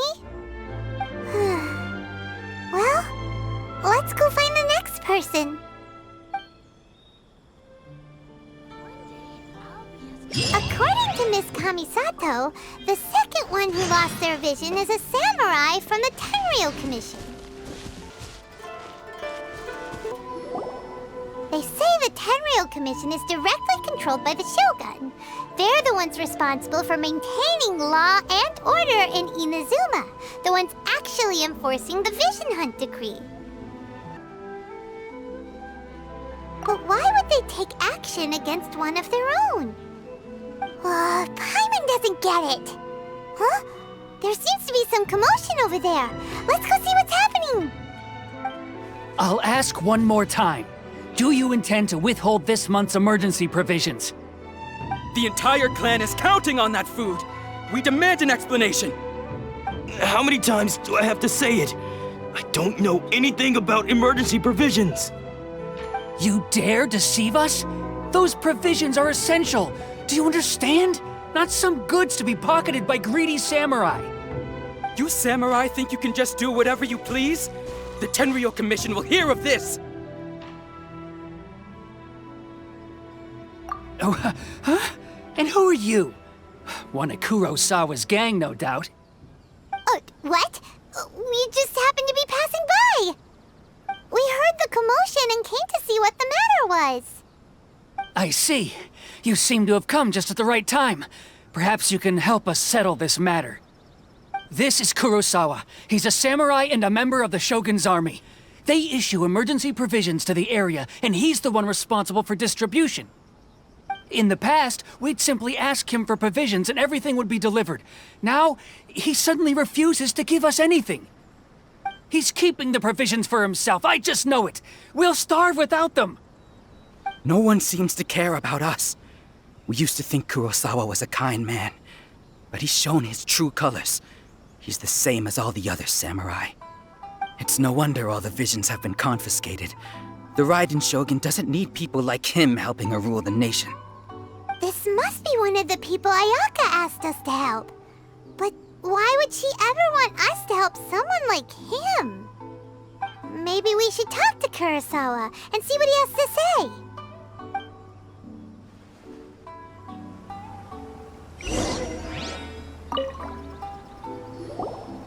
I've never even heard of these emergency provisions. I don't know whether it's rumors or whether they're trying to blackmail me.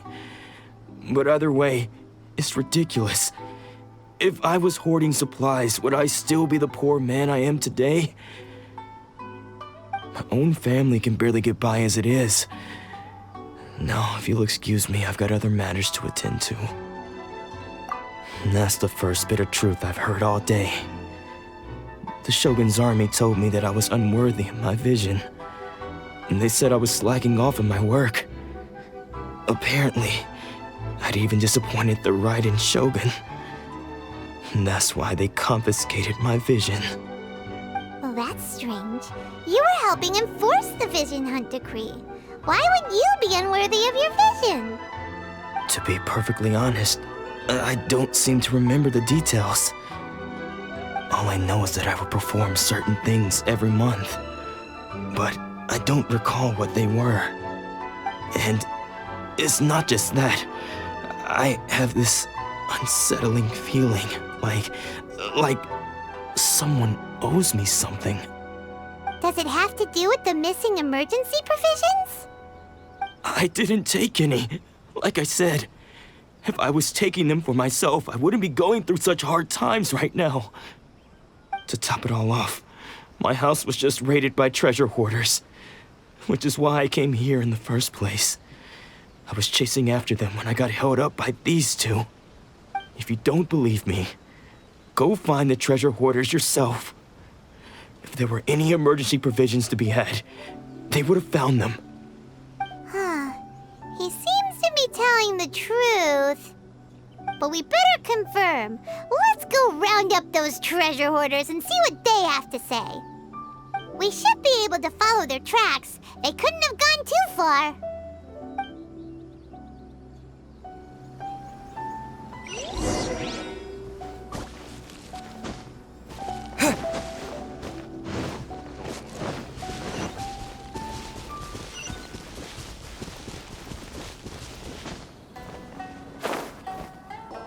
We really outdid ourselves this time.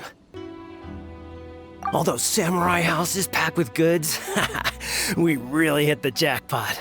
I mean, besides that one house. You haven't seen anything yet. There'll be a lot more where this came from. Today's just the beginning. I'll be leading you all on an epic journey of pillage and plunder that will go down in hoarder history. You demand, boss! These seem like the treasure hoarders we're after. Let's teach them a lesson!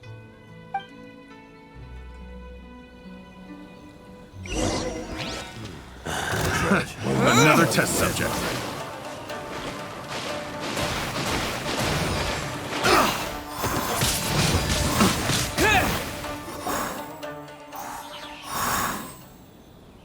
Oh, there goes all the Mora. We worked hard to steal that, you know? Come on, boss. Think of something. Not bad, kid. You ever think of joining the treasure hoarders? We could use someone like you. Kurosawa. Oh, I remember. So he's the one who sent you after us, huh? Just our luck. I knew he shouldn't have hit that place. So what did you see inside? Was it stuffed with food supplies? Food supplies? You kidding? That place was a complete mess. All we found was a strange-looking box, hopefully with valuables inside.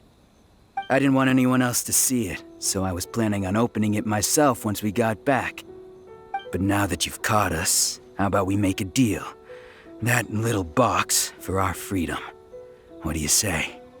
You've got a deal! Now show us what's in the box! Huh? What the?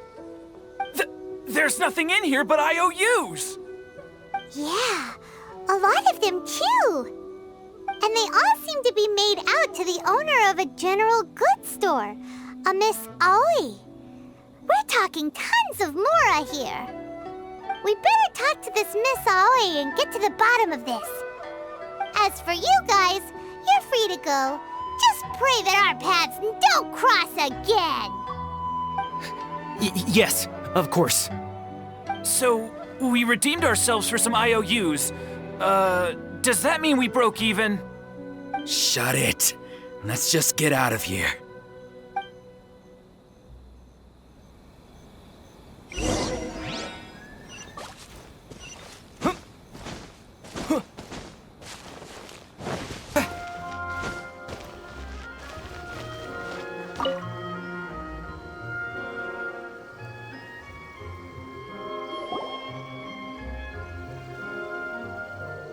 Welcome to Tsukumomono Groceries. We've got everything you need.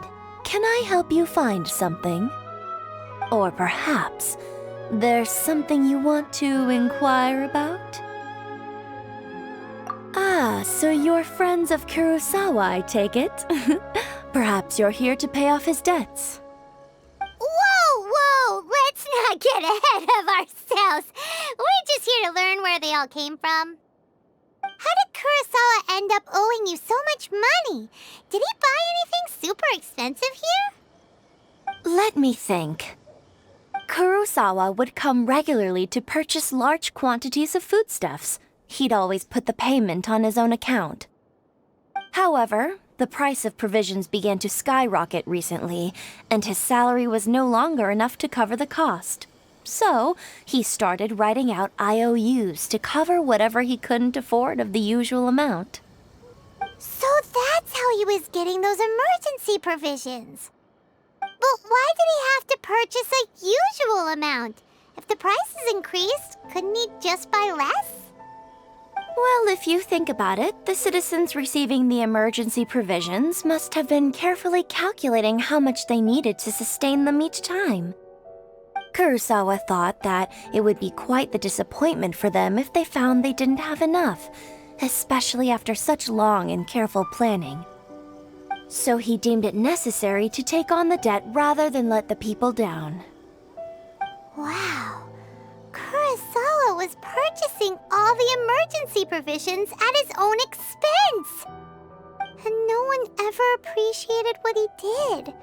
They just complained and held him accountable. People's attitudes will always reflect their circumstances. In the face of hardship, nobody cares to think twice. If you ask me, had Kurosawa told everyone the truth about the supplies from the start, then there wouldn't be such a severe backlash now. Of course, I'm sure there would still have been some unrest. What he was doing was truly a thankless deed. As for why he chose to spend his own money on emergency provisions and never tell anyone, I'm still not too clear myself. If you're still curious, why don't you go ask him yourself? I see. That reminds me, it seems that his vision was recently confiscated. Most unfortunate. If he doesn't clear the debt on his name, he'll have no choice but to sell that sword that is so dear to him. Sword? What sword? Oh, didn't he tell you?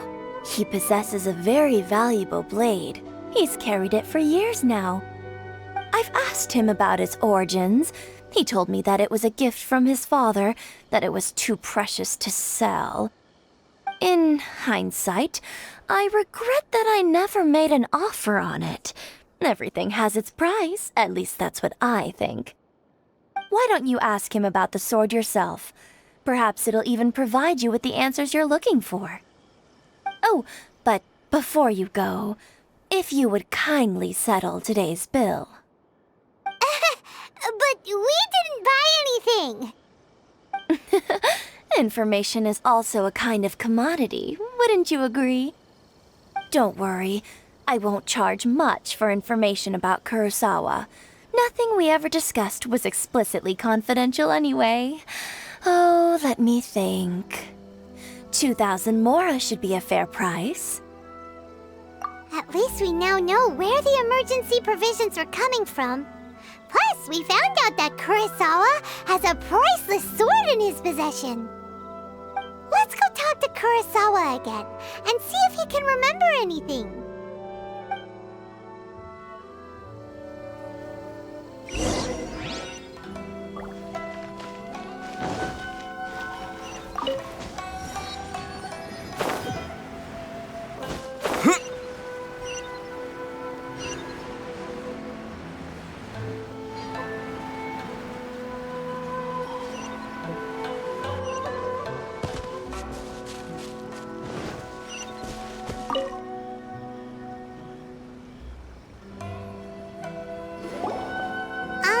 What are you doing here all by yourself? Where did those other two go? I presented them with a choice. Either they left or I drew my sword. They left. It turned out to be a real time saver, actually. Perhaps I should start using it more often. Did you manage to track down the treasure hoarders? Everything I said was true, right?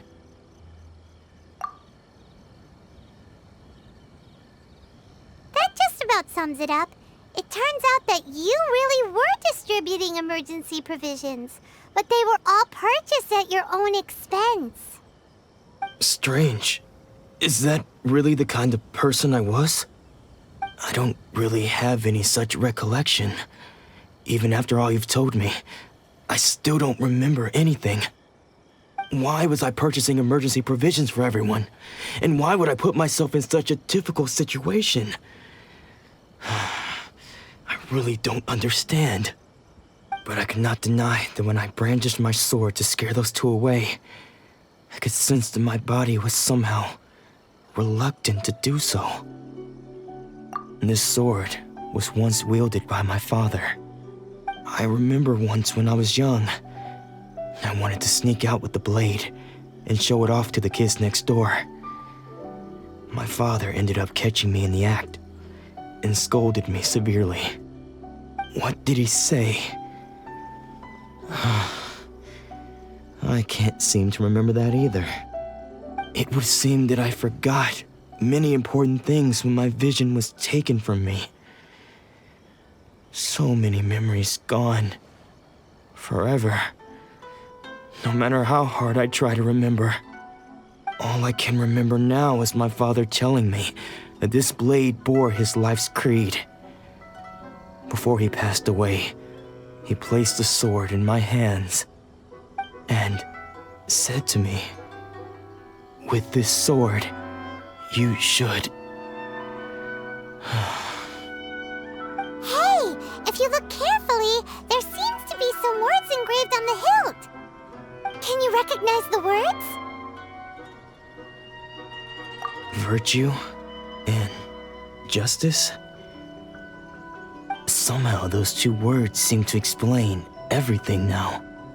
Taking on seemingly endless debts to make others happy. I guess that must have been my greatest ambition after all. But what use of virtue and justice? I purchased the provisions for those in need. And look how things ended up. The Tenryou Commission seized my vision. And the very people I was so desperately trying to help refused to understand me. And the irony of all of it is, I somehow still felt sorry when threatening them with my blade. I'm incapable of being a good person, yet I'm equally unable to be bad. I don't know what to do with myself. Yet another troubled soul. When we get the chance, let's speak to Toma about Kurosawa's debt. The Yashiro Commission would surely help cover his expenses. In any case, we must never let him sell off that sword. Yeah, seems like losing all ambition is a terrible experience. Fortunately for us, you don't have a vision. Let's go find the next poor soul.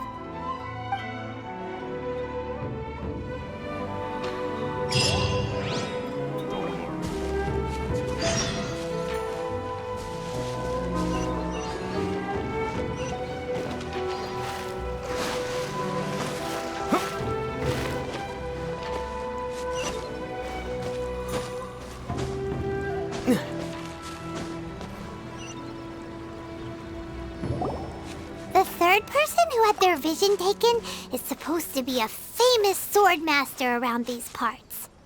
Paimon heard that he's the present-day master of Meikyo Shisui art.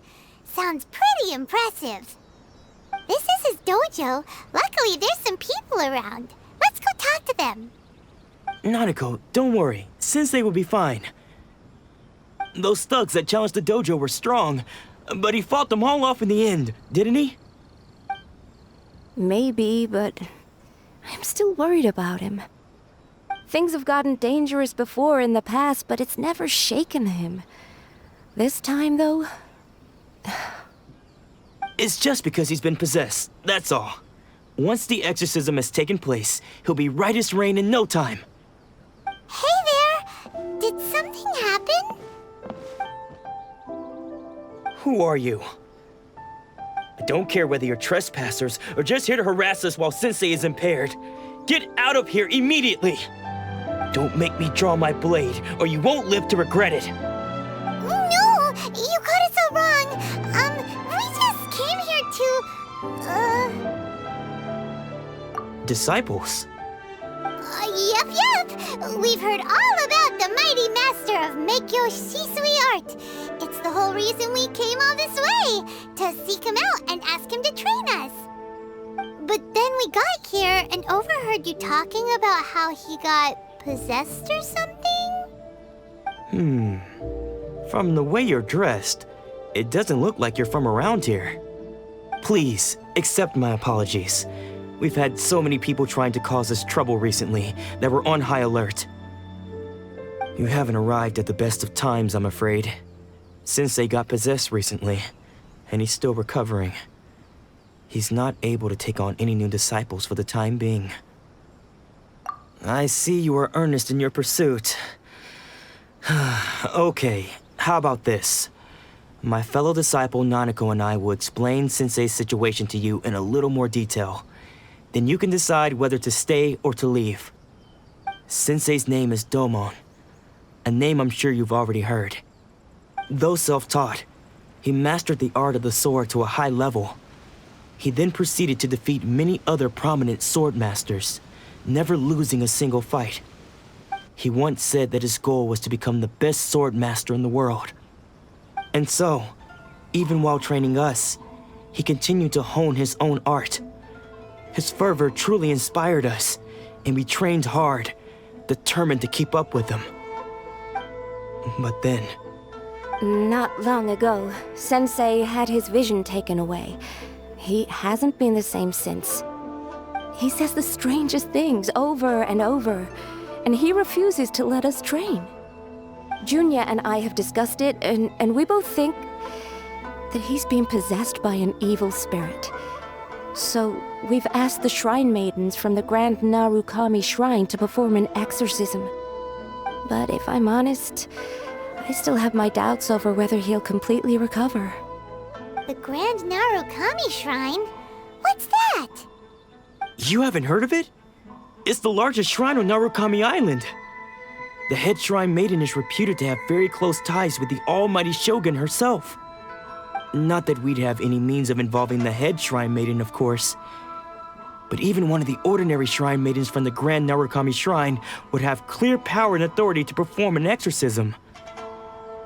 So don't worry, Nanako. Sensei is going to be just fine. The exorcism will take place this evening. You're both more than welcome to come and watch if you're interested. So, losing your vision can cause possession? Guess we should come back this evening and see for ourselves.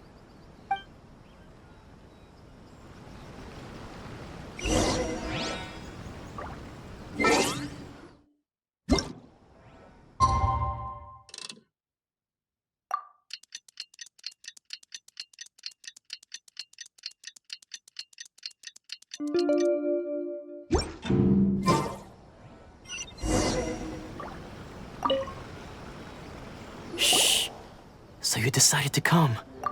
It's a good thing you didn't arrive any earlier. You would have had to witness Sensei in one of his fits of madness. Just now, when Nanako was attending to him, she heard him whispering a few names to himself. When she asked him who the people were, he suddenly looked panic-stricken and pushed her away. It looked like he was in great distress. He was covering his ears and looking frantically around him with bloodshot eyes. All the while he kept calling those names. Some of them we knew, others we didn't recognize. But they all seemed to be the names of sword masters he had defeated in the past. One of them was Anzai. He used to be a fellow disciple of Sensei's, his senior, in fact. But Sensei defeated him in a duel many years ago, and he has been a wanderer ever since. Sensei wouldn't stop calling his name. Thankfully, the Shrine Maidens managed to subdue him, so the exorcism can finally continue. The ritual has now begun. All we can do is patiently await the result. Here's hoping Sensei will be back to his normal self very soon. Please, excuse me for a moment while I fetch some water. If he wakes up, he is sure to be thirsty.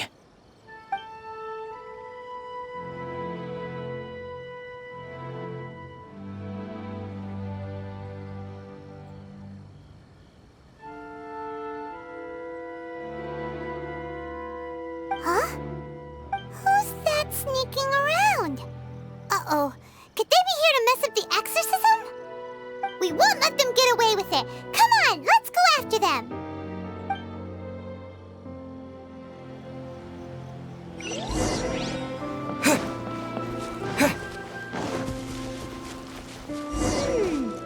Seems they aren't here.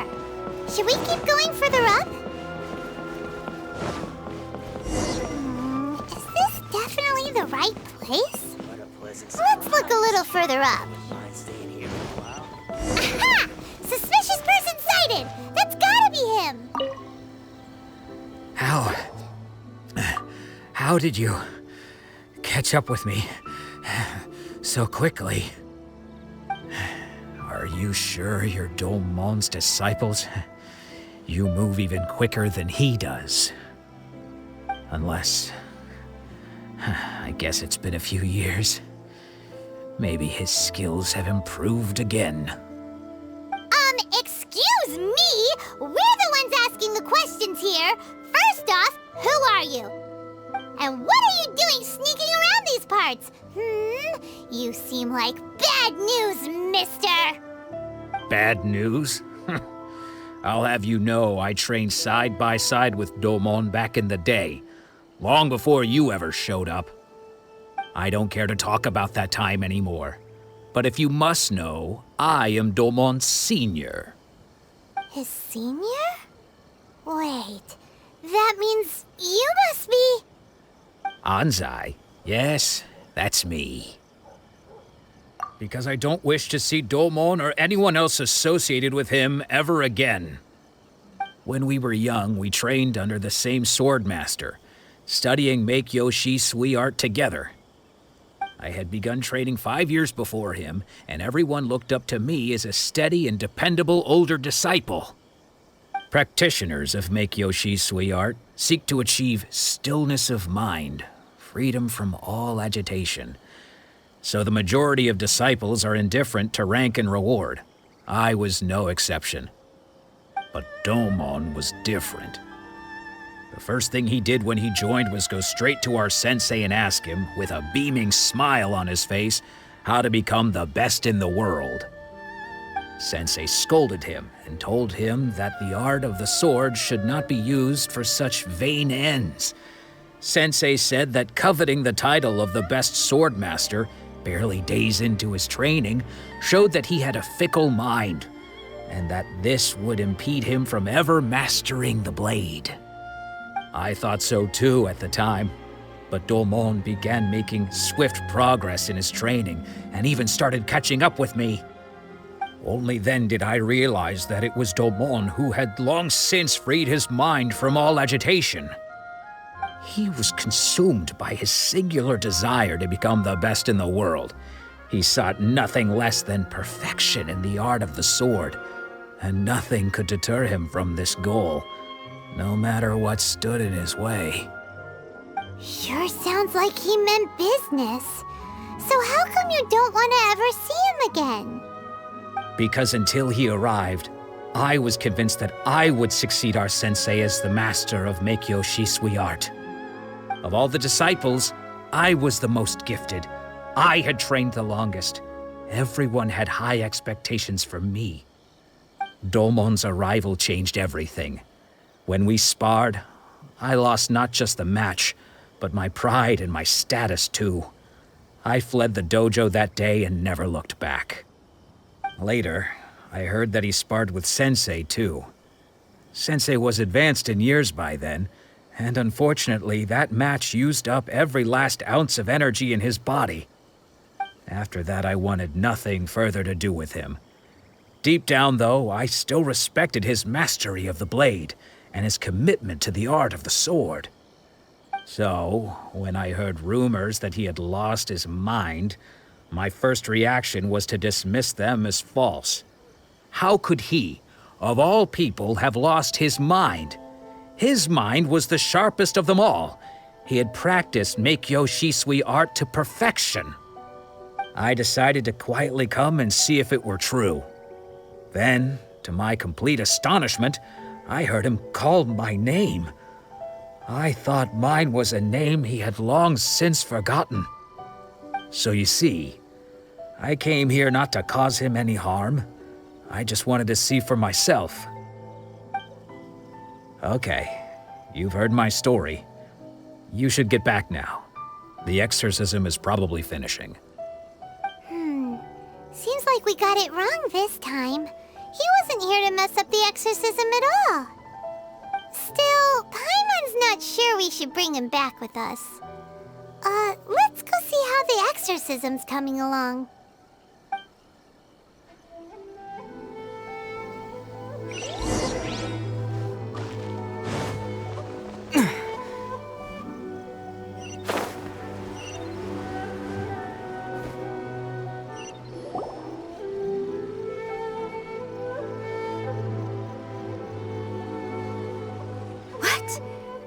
You're saying he isn't possessed?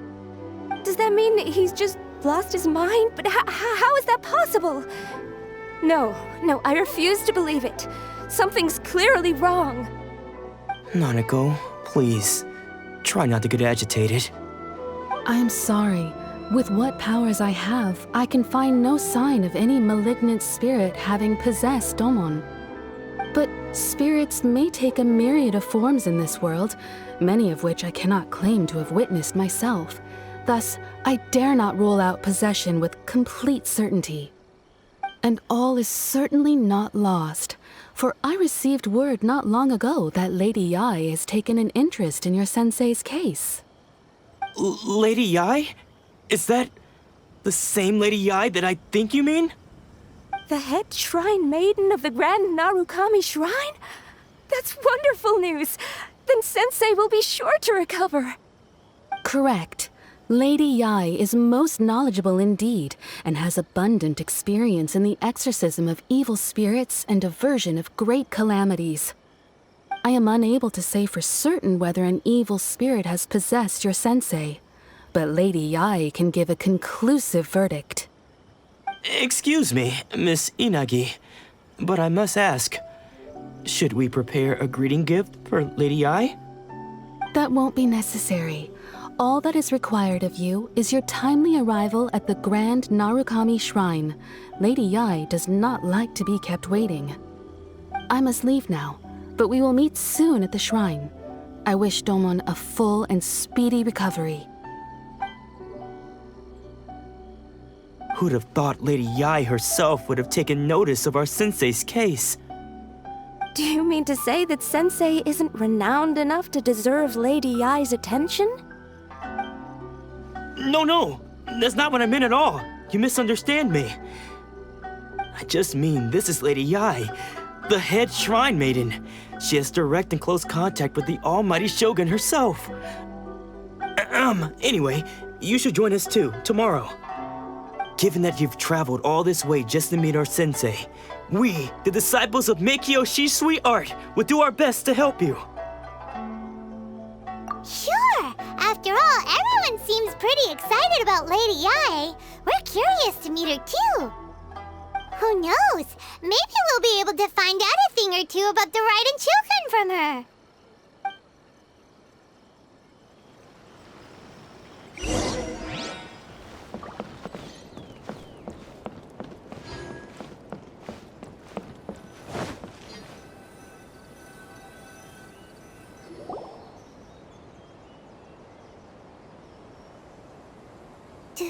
Do you think that's Lady Yai? Oh, no wonder Junyo is so excited. She has a really striking presence. Also, is it just Paimon? Or did she look right at us just now? It was probably nothing. It's not like she's ever seen us before. Keep away. Keep away from me. I gave up the art of the sword. Please, let me go, I beg you. As you can see, Lady Yai, Domon has persisted in this state for some time now. He appears to see those who have lost to him in duels past, gathered all around him to persecute him. Lady Yai, it must be a possession, right? This is nothing like him at all. In the past, no matter what came his way, he would always face it with a confident smile. I'm sorry. It is clear to me that your sensei is not possessed by any evil spirit. But then does that mean he... Yes. This is a change in the person himself. Unable to cope with the tremendous pressure he was under, he suffered a spiritual collapse. With his wits impaired, he finally descended into madness. As one who is thrown into the sea, though he fights back desperately against his predicament, it does nothing to prevent his descent into the depths. As for what has triggered this change, I believe it must be the loss of his vision. For to be stripped of one's vision is to be stripped of one's ambition. Stripped of his ambition? But Lady Yai, even without his ambition, why should he suffer such a dramatic change? How does that explain his descent into madness? Your school practices Meikyo Shisui art, does it not? Stillness of mind, freedom from all agitation. What a fine notion that would be if any in this world could ever hope to achieve it. There was once one who claimed to be indifferent to rank and reward, and who fled enraged when defeated by his junior. And then there was an aged swordmaster who was aggrieved enough that he crossed blades with a disciple he himself had taught. Then, what of the one who crossed blades with his own sensei and beloved fellow disciple, and defeated them both? Can one truly remain unagitated, of still mind in moments such as these? Lady Yai, I'm not sure I understand. The path of the sword master is filled with twists and turns. It is no small undertaking to pursue the position of greatest sword master in the world. It requires one to take their sword firmly in both hands and cut down the hopes and dreams of others, even those of one's closest companions. Only a deep commitment to his ambition to become the best made it possible for him to rise above the pain of these encounters, to focus on the way ahead. When that ambition disappeared, he began to doubt himself. As he battled his growing anxiety, he slowly descended into the state you see him in now. Much like a certain fatally flawed friend of mine. Poor Sensei. To think he's been suffering so greatly. I'm sorry. It's all my fault. Father, Sensei, Ansai. That's enough. Huh? Isn't that Ansai? Where did he come from? Did he follow us the whole way here? Ansai, why are there two of you? Is that you or a ghost? You're here for revenge, aren't you? I knew it would come. I never should have. You're right to assume that my feelings towards you are far from kindly. But I didn't come here to settle a score. It's been so long now that I made peace with it years ago. You did nothing wrong that day. I couldn't face the humiliation. That's why I ran. I don't think most of the people you beat along the way would hold it against you. On the contrary, when you cut our ambitions short, we entrusted them to you, in the hopes that they might carry you further. Now I know that we can't place our hopes in you any longer, since you've been stripped of your ambitions too. But that is no reason to strip them of theirs. Follow the way of the sword all the way to the highest peak. You taught them that, didn't you? But what if one day, the same thing happens to them? I put everything I had into trying to become the best. But what if it was all a huge mistake right from the start? If there's a chance they'll end up like me one day, I'd rather they stay where they are now than go any further down this path. Have you asked them what they think? Sensei, after you rescued me from the hands of the pirates, I told myself I would follow in your footsteps for the rest of my days. I can't know whether I will suffer in my future as you do now. All I know is that here and now, in the present, I wish to continue. I want to keep going until the day that I can stand before everyone with my head held high and announce that I, like my sensei Domon before me, am a master of Meikyo Shisui art. Nanako's far from the only one. Actually, all of us think that way. Goodness. Well, You see? You can place the ambition you once had in their hands. Being stripped of your ambition is something that's never happened to me, so I can't claim to understand it. But I do know what it feels like to have your ambitions crushed. That's what happened on the day that you so effortlessly defeated me. So, just as I once placed my ambitions onto you, it is time for you to release yours into their custody. You are not in the same position that I was. When I left, I had nothing to my name. But you have a great number of worthy disciples. I understand. I'm sorry to have made you worry for me, and for the state of Meikyo Shisui art. I no longer have the resolve to become the best in the world.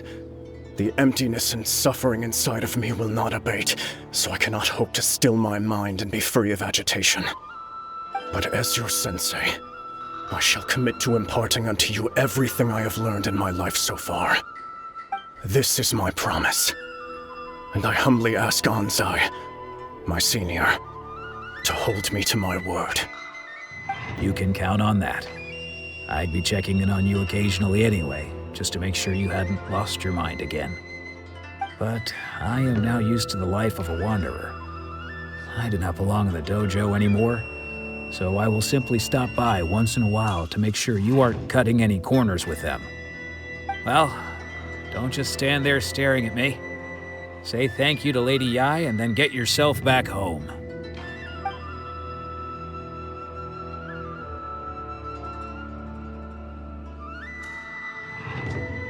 So even though his ambition was taken away, his disciples can take it over on his behalf. Guess that's sort. Traveler, a moment, please. Lady Yai has some words for you. So, my intuition was correct. The wind that blows from afar carries fresh life to these shores. For us to meet now is premature. Nevertheless, you set foot on these islands at precisely the right moment.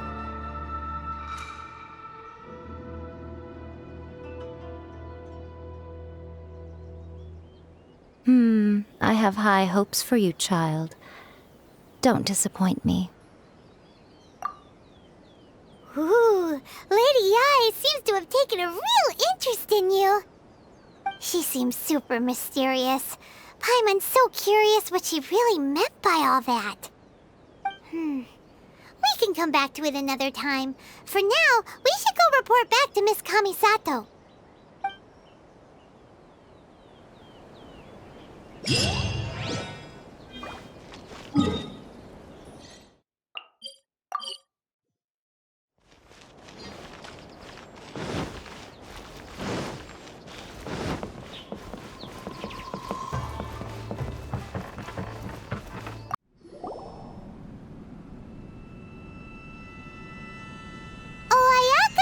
Guess who fulfilled all your wishes? Huh? Ayaka! Huh?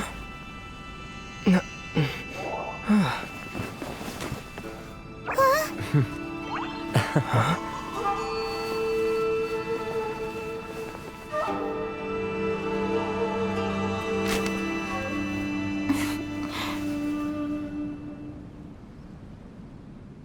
Traveler, Paimon, it is a pleasure to finally meet you both face to face. I have heard all about how you helped our three friends. My sincerest thanks to you. Yeah, short of getting them their visions back, it seems like there's no way to really help them. Ayaka, how come this time you get to come out and meet us in person? Because now that you have done the 3 things I asked of you, I consider you to be my friends. As you will observe, I dispense with the screen for Toma also. Ooh, wait a second. But isn't Toma your, servant? Paimon's happy to help and all, but Paimon sure as heck did not sign up to be a servant. Oh. Paimon, you are most entertaining. Toma is first and foremost my friend, and was so before he ever became my attendant. Oh, okay then. Ayaka, you seem pretty different out in the open compared to how you are behind the screen. Alright, we can be friends. Thank you both kindly. Back to the matter at hand. You have now witnessed the pain of those deprived of their visions. What are your feelings on what you have seen? Perhaps in the eyes of a deity such as the almighty Shogun, the lives of those who inhabit the world are inconsequential. Thunders roar, lightnings flash, the winds assault, and the rains descent. All these things take place with no regard for the feelings of the common people. But I believe that surely you understand what they must endure. It seems that perhaps now you can appreciate my feelings on all of this. In which case, perhaps you would be willing to reconsider your stance? You will? Really? Naturally. All right, bravo, my lady. You were right all along. See? I told you he wouldn't reject them. I'd placed my trust in the right person after all. Now then, given that the remainder of our discussion pertains to matters of a more confidential nature, perhaps we could move to the Komori Tea House? We ought not to involve other members of the Yashiro Commission.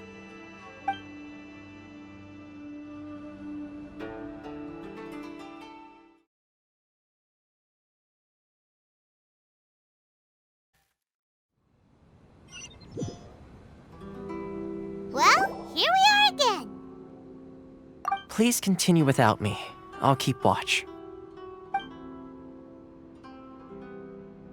So, what's the deal with this place anyway? What makes it your favorite meeting spot? This is land that was gifted to the Yashiro Commission by the Shogun. The Kamisato clan has the exclusive right to plan, build, and repair any property on this land, and even to allow or deny access. Such privileges exist due to the Yashiro Commission's role in managing ceremonial affairs. Oftentimes, it is not appropriate to discuss details in front of bystanders. Oh, Paimon gets it! Gotta keep a bit of mystery, right? Once the number of ceremonial affairs conducted in the city began to decline, our forebears built a tea house here. Only members of the Yashiro Commission are permitted to come and go as they please. Makes sense. Perfect place for a secret base. In any case, we can talk freely here. I presume you have a few questions that you wish to ask me?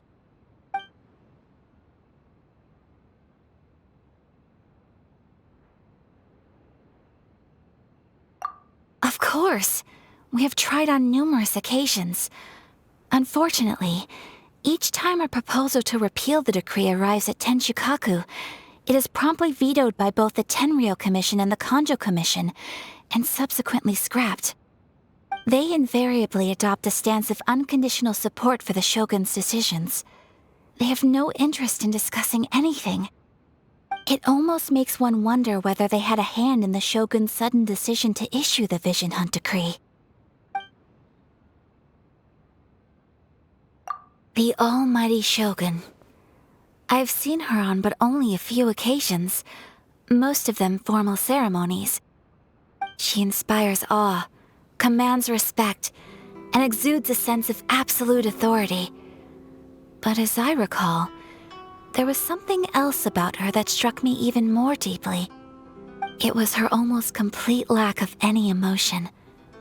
In that sense, she appeared to me to be less of a ruler and more of, well, an executive official, I suppose, focused exclusively on her single goal of implementing eternity, acting accordingly without feeling. The issue is this. For the vast majority of people, the Vision Hunt Decree is something that has no implications whatsoever. After all, it is but a tiny minority of people who receive visions. Moreover, it is not unknown for visions to spark jealousy in others. Because of this, the attitude of most people towards the Vision Hunt Decree is one of indifference. How can they be like that? Paimon's getting mad. Nevertheless, in addition to us, there was also the resistance on Watatsumi Island. Resistance? You mean like an army fighting against the decree? Yes. Many who have lost or fear losing their visions have rallied together under Sangonomiya on Watatsumi Island to form a resistance group. To say a little more about Sangonomiya, historically, there has always been some conflict between them and the shogunate of Narukami Island due to their different belief systems. But I do wonder whether there may be some other agenda behind their resistance movement, beyond merely fighting the Vision Hunt Decree. Ooh, Paimon has a question though! Oh? What would you like to know, Paimon? Have you got a plan yet to fight the Vision Hunt Decree? To be honest, we do not. What? Please, do not forget that challenging the Vision Hunt Decree is tantamount to challenging a deity. Coming to terms with that is already a difficult step to take. So what are we gonna do? Well, for the moment, all we can do is try and reduce the harm that is being caused by this decree. For example, by providing vision bearers with safe refuge, or manufacturing counterfeit visions for them as a contingency measure. You're telling Paimon that there are people out there who can make fake visions? Don't underestimate the talents of the craftspeople in Hanamizaka. To the naked eye, their counterfeits are indistinguishable from the genuine article. The problem we are facing right now is that Master Masakatsu, who was providing us with counterfeit visions, has recently been arrested by the Tenryou Commission. Darn!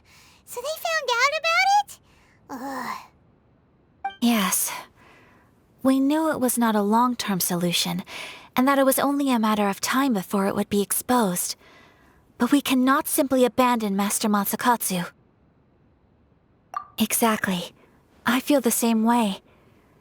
But given mine and Toma's identities as part of the Yashiro Commission, breaking him out of prison would risk dragging down the reputation of the entire Kamisato clan should we be caught. That would only serve to cast suspicion on any future activity we might seek to attempt. By no means do we intend to place the burden of such a task on your shoulders alone. When you are ready, go to Hanamizaka and look for a fireworks shop run by the Naganohara family. There, you will find someone who can help you.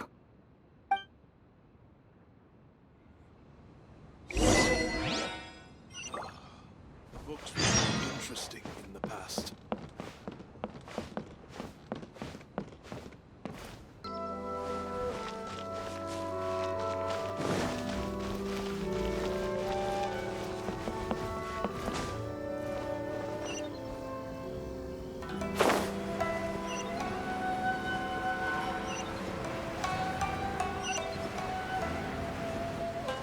Just hand it over. You don't want any trouble with me.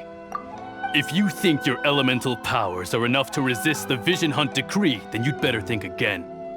Believe me, you're not the first of your kind we've encountered, and we've seen the same unpleasant outcome time after time. You'd best save yourself the trouble. Can't you make an exception? I just got this vision. I won't even use it, I promise. So this is the Vision Hunt decree in action, huh? We can't just sit around and watch things unfold, can we? Psst! Hey, wait! Huh? There's someone trying to get our attention. Come on, this way. What's going on? Can't you see we need to go help? Shh, quiet. Just sit tight and watch for a moment. Hey, this isn't right, you know. Just because you don't have a vision doesn't mean you can sit back and watch others in trouble. Huh? Hey, wait! You do have a vision! Shh! If you don't keep your voice down, I won't have one much longer. All right. Here, take it. Wise choice. All right, let's go.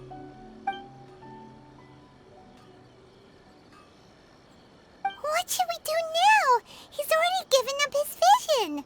Doesn't he know what could happen to him after losing it?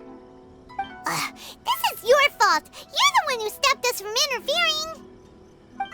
Many thanks, Miss Yoimiya. If you hadn't swapped me a fake just now, I'm sure I would have lost it. No worries. You put on quite the convincing performance.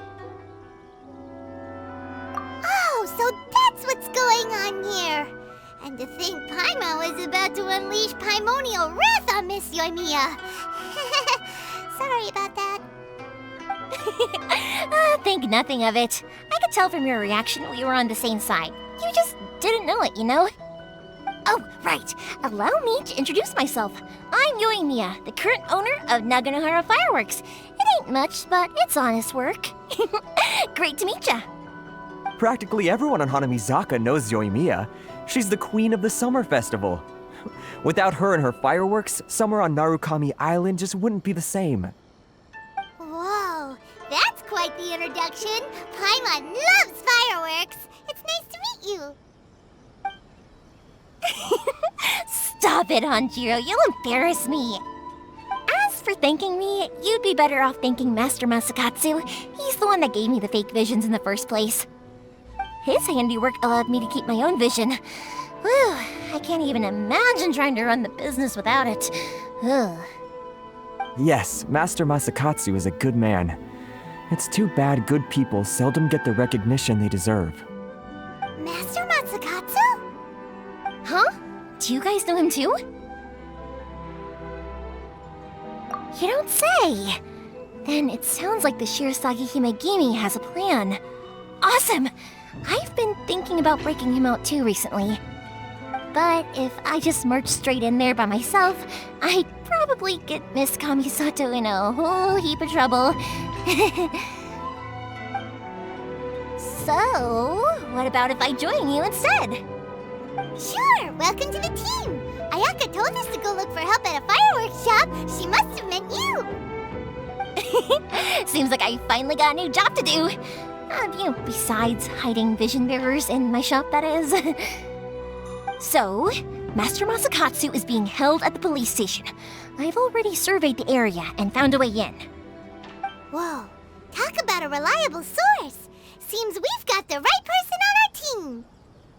Not bad, huh? Let's go as soon as everyone's ready. Don't worry, Mr. Masakatsu. We're on our way. Time to break him out!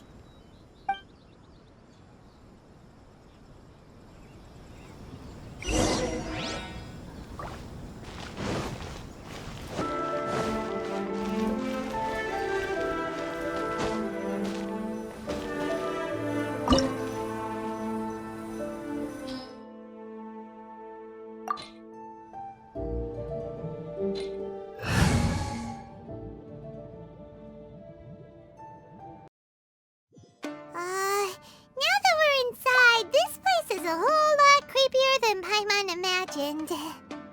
Come on, this way. As long as we stay quiet, we've got a good chance. I certainly wouldn't want to end up locked away in here. Let's find Master Masakatsu and get out of here. We should split up. I've got a little present to prepare for Master Masakatsu. I'll be right back. You sure? All right then. Just be careful not to get caught. Yes, you too.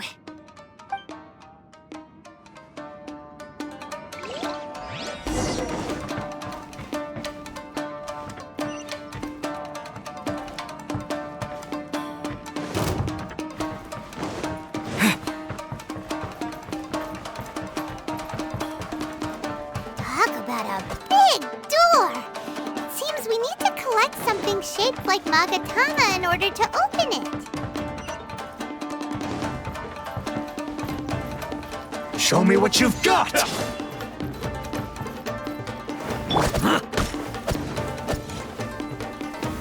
Gather! Wind blade!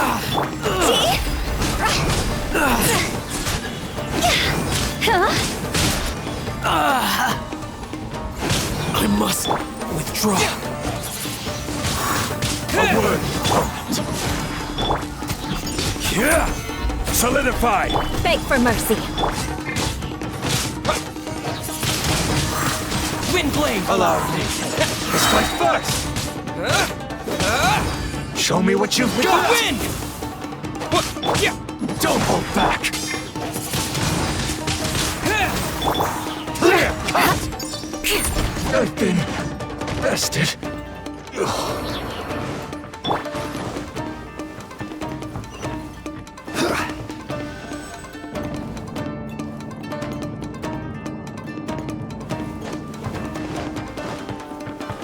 Battle formation! This wall looks a bit odd. Maybe there's some special trick to it. These guys seem a lot tougher than usual. Paimon wonders if that armor over there has anything to do with the source of their strength.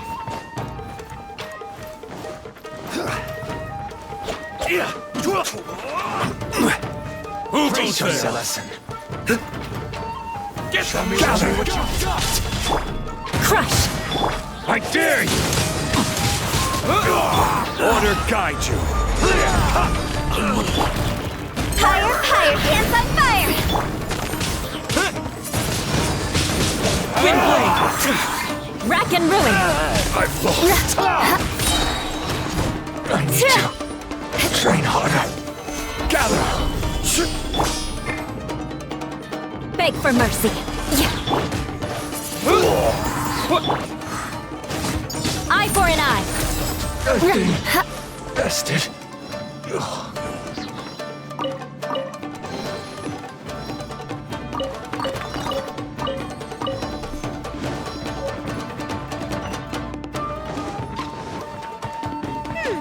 Doesn't that Magatama shape look pretty similar to the grooves on the door over there?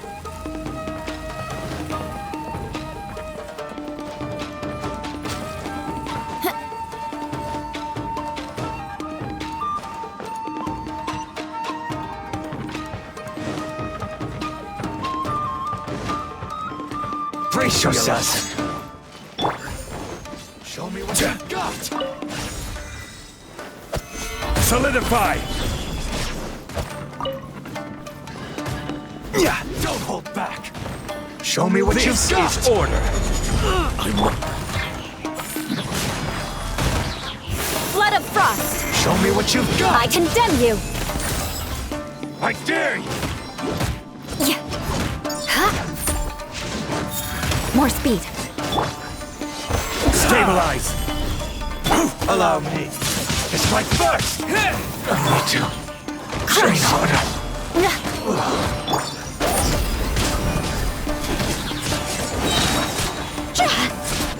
Show me what you've got. It's over. Slash. Up in here. Bested.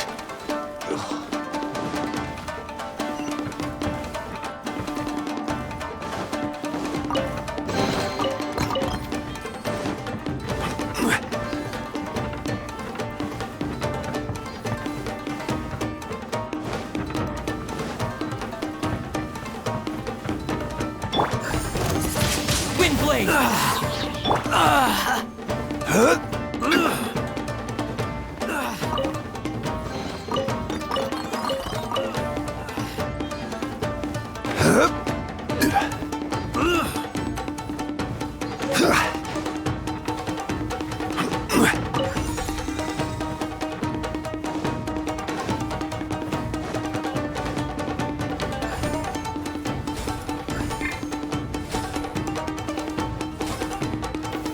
Stabilize.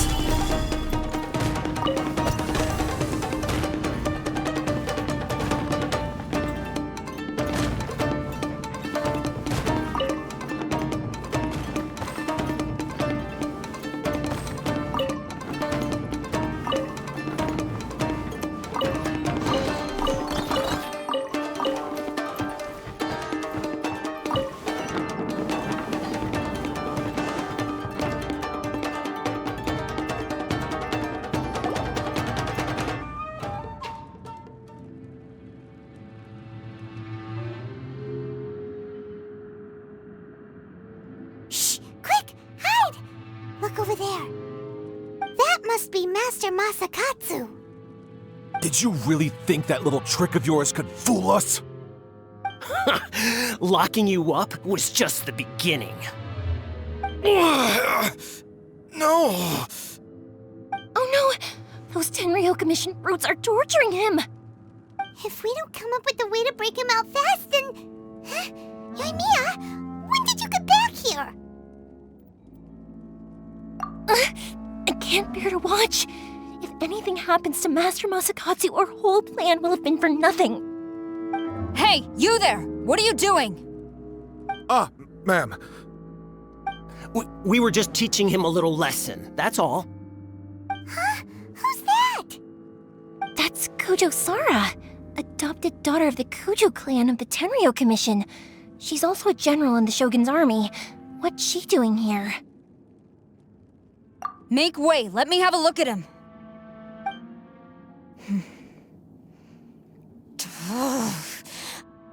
I'm sure you're well aware that torture is strictly against military regulations. Yes, ma'am. If you are unashamed of such disgraceful action, then you are also unworthy of the Tenryou Commission itself. Do I make myself clear? Yes, ma'am. It won't happen again. Paimon sure wouldn't want to get on her bad side. Hey, this is our chance. Let's move while they aren't watching Master Masakatsu. Yoimiya, are you sure now's the right time? Who is that? Quick, go and investigate. Yes, ma'am. They're coming! Quick, hide! Sorry. I didn't mean to. Don't worry, I've got us covered. Time for my little present.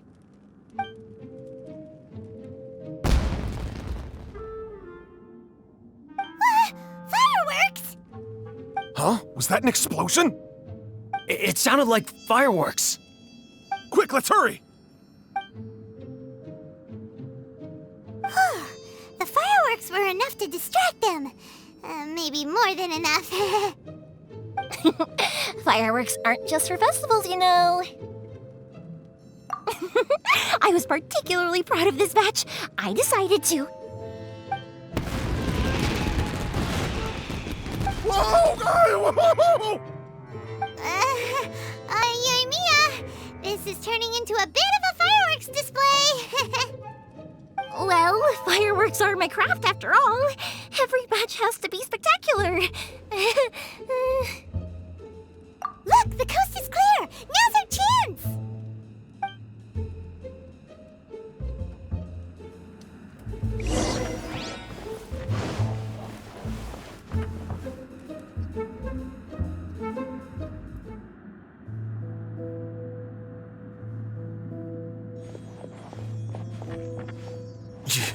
Yoimiya, is that you? Master Masakatsu! Sorry we took so long. Oh, those awful guards. Come on! We've got no time to lose! They could be back any minute!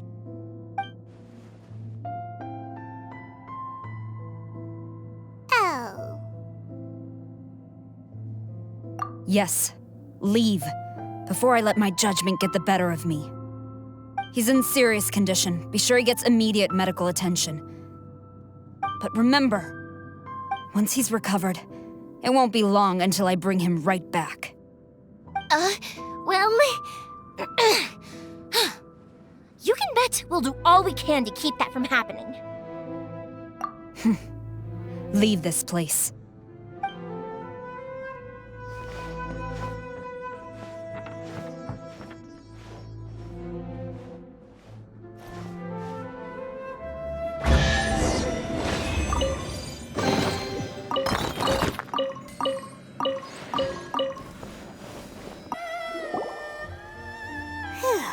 We're finally out of that creepy place.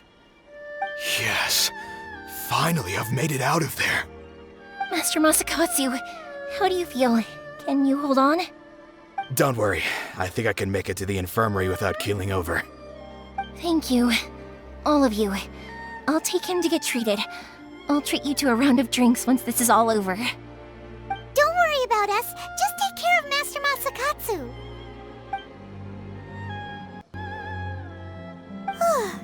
Good thing we were able to rescue him. Right, Kujosara. Do you think she was making up for how the guards were treating him? It seems as though there are some okay people among the ranks of the Tenryou Commission. Though Paimon would never agree with their actions in the Vision Hunt Decree, of course. How about we go tell Ayaka and the others the good news?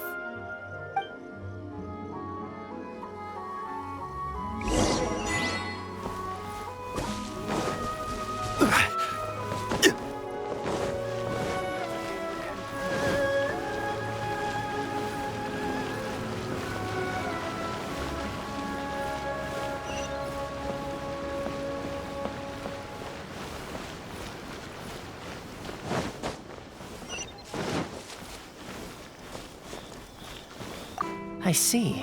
So Kujosara stayed her hand. It would appear she still has some honor to her. I wonder if we should try establishing contact with her. Perhaps we could coax out some information. Unlikely. Don't forget, Kujosara is also carrying out the Vision Hunt Decree. She obeys the orders of the Raiden Shogun without question. In her eyes, Master Masakatsu is of no threat to the decree. This is why she was so willing to allow his escape. If our true motives were ever divulged, she would act against us without a second thought. True, though if you ask me, Master Masakatsu's release is an unexpected blessing. We are now one step closer to victory, and we couldn't have done it without Yoimiya and the Traveler. You're turning out to be even more reliable than we expected. Don't mention it. Indeed. Things may have turned out very differently this time without the help of the Traveler. But if we wish to mount any sizable resistance against the Vision Hunt decree, there is still much to be done. It is time we make ready our next set of plans. There's no need to rush, my lady. Things seem to have taken a turn for the better, at least. Not only have we rescued Master Masakatsu, but our list of allies appears to be growing. Yes, which reminds me. The Tenryou Commission seems to be making preparations for a celebration. They call it a ceremony of sorts. And the number of samurai out enforcing the Vision Hunt decree seems to be waning. The days ahead may be more peaceful than usual. A ceremony, you say? Why would such a task be left to the Tenryou Commission? I don't know, but I'm sure it has nothing to do with us. Anyway, with the Tenryou Commission busy with preparations, we should have a little more breathing room than usual. You do present a good point. Being in a constant state of alert will only tire us further. Perhaps a period of rest is in order. Toma, what would you suggest? I'd say a celebratory feast is in order. Might I suggest an evening of hot pot together? Funny enough, I learned a new hot pot game recently. I'm sure you'll find it quite amusing. A hot pot game? What's that? Well, as long as it has to do with eating. Simply put, every person prepares an ingredient to add to the hot pot. Once the meal begins, we add all the ingredients together. Then we take it in turns to close our eyes, pick an ingredient out of the pot, taste it, and guess whose ingredient it was. Anyone who guesses correctly can go again, and whoever finishes the meal with the most points is declared the winner. Tradition even has it that the winner receives blessings from the god of hot pot. Don't you think it sounds like fun? I've been wanting to give it a try. In fact, I've already got my ingredients prepared. You really do want to play, huh? Well, sounds like we've got our work cut out for us. Time to gather some ingredients. But what should we choose?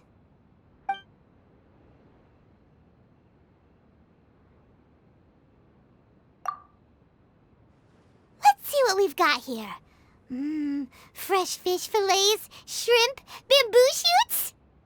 Nice! You can't go wrong with these. Paimon can't wait. Paimon never thought we'd be the only ones to actually put anything edible into the pot. Don't go wasting the rest now. This was possibly the scariest looking hot pot Paimon's ever seen. Fortunately, Toma ended up eating all the weird stuff. You can say that again.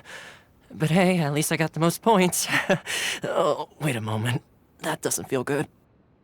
I'm afraid it's your own fault for adding all those strange ingredients, Toma. The soup flavor wasn't quite the same afterwards. Even with the Traveler's normal ingredients, I still couldn't guess any of them correctly. But weren't you the one who added those little cakes, Ayaka? I think the Traveler ended up eating one. Boiling cakes in hot pot? Ugh. Think of the texture. I must apologize. To be perfectly honest, I thought the cakes would be a tasty addition. Uh-oh. I'm definitely not okay. I need to lie down. I feel like a new man. You know, Toma, all you had to do was guess wrong on purpose and it would have been someone else's turn. Talk about being competitive. Guess I've been feeling unlucky recently and wanted the god of hot pot's blessing. Perhaps I did get a little carried away. Still, I couldn't be beaten at my own game first time around. I think my luck has already taken a turn for the better. I can sense it. So without further ado, I hereby declare that the winner of today's Hot Pot Challenge is... me. Oh, brother. Ah, good effort, team. Another important job taken care of. Next on the agenda, some well-earned rest and relaxation. Yes. If the Tenryou Commission truly is as busy with preparations as Toma claims, then some rest would be a welcome change of pace. And with the extra time, there are some other matters I wish to attend to. Let's all take some much-needed time off. After a few days' rest, we'll reconvene at the Komori Tea House and discuss our next operation. Downtime is hard to come by these days, so be sure to make the most of it. I'll tidy things up here and start thinking about our ingredients for our next round. There's gonna be a sequel? Sure, why not? We should play again now that everyone knows the rules. I'll see you all later. Bye, Toma! Seems we won't need to be visiting the Komori Tea House for a while. Why don't we go explore some other places?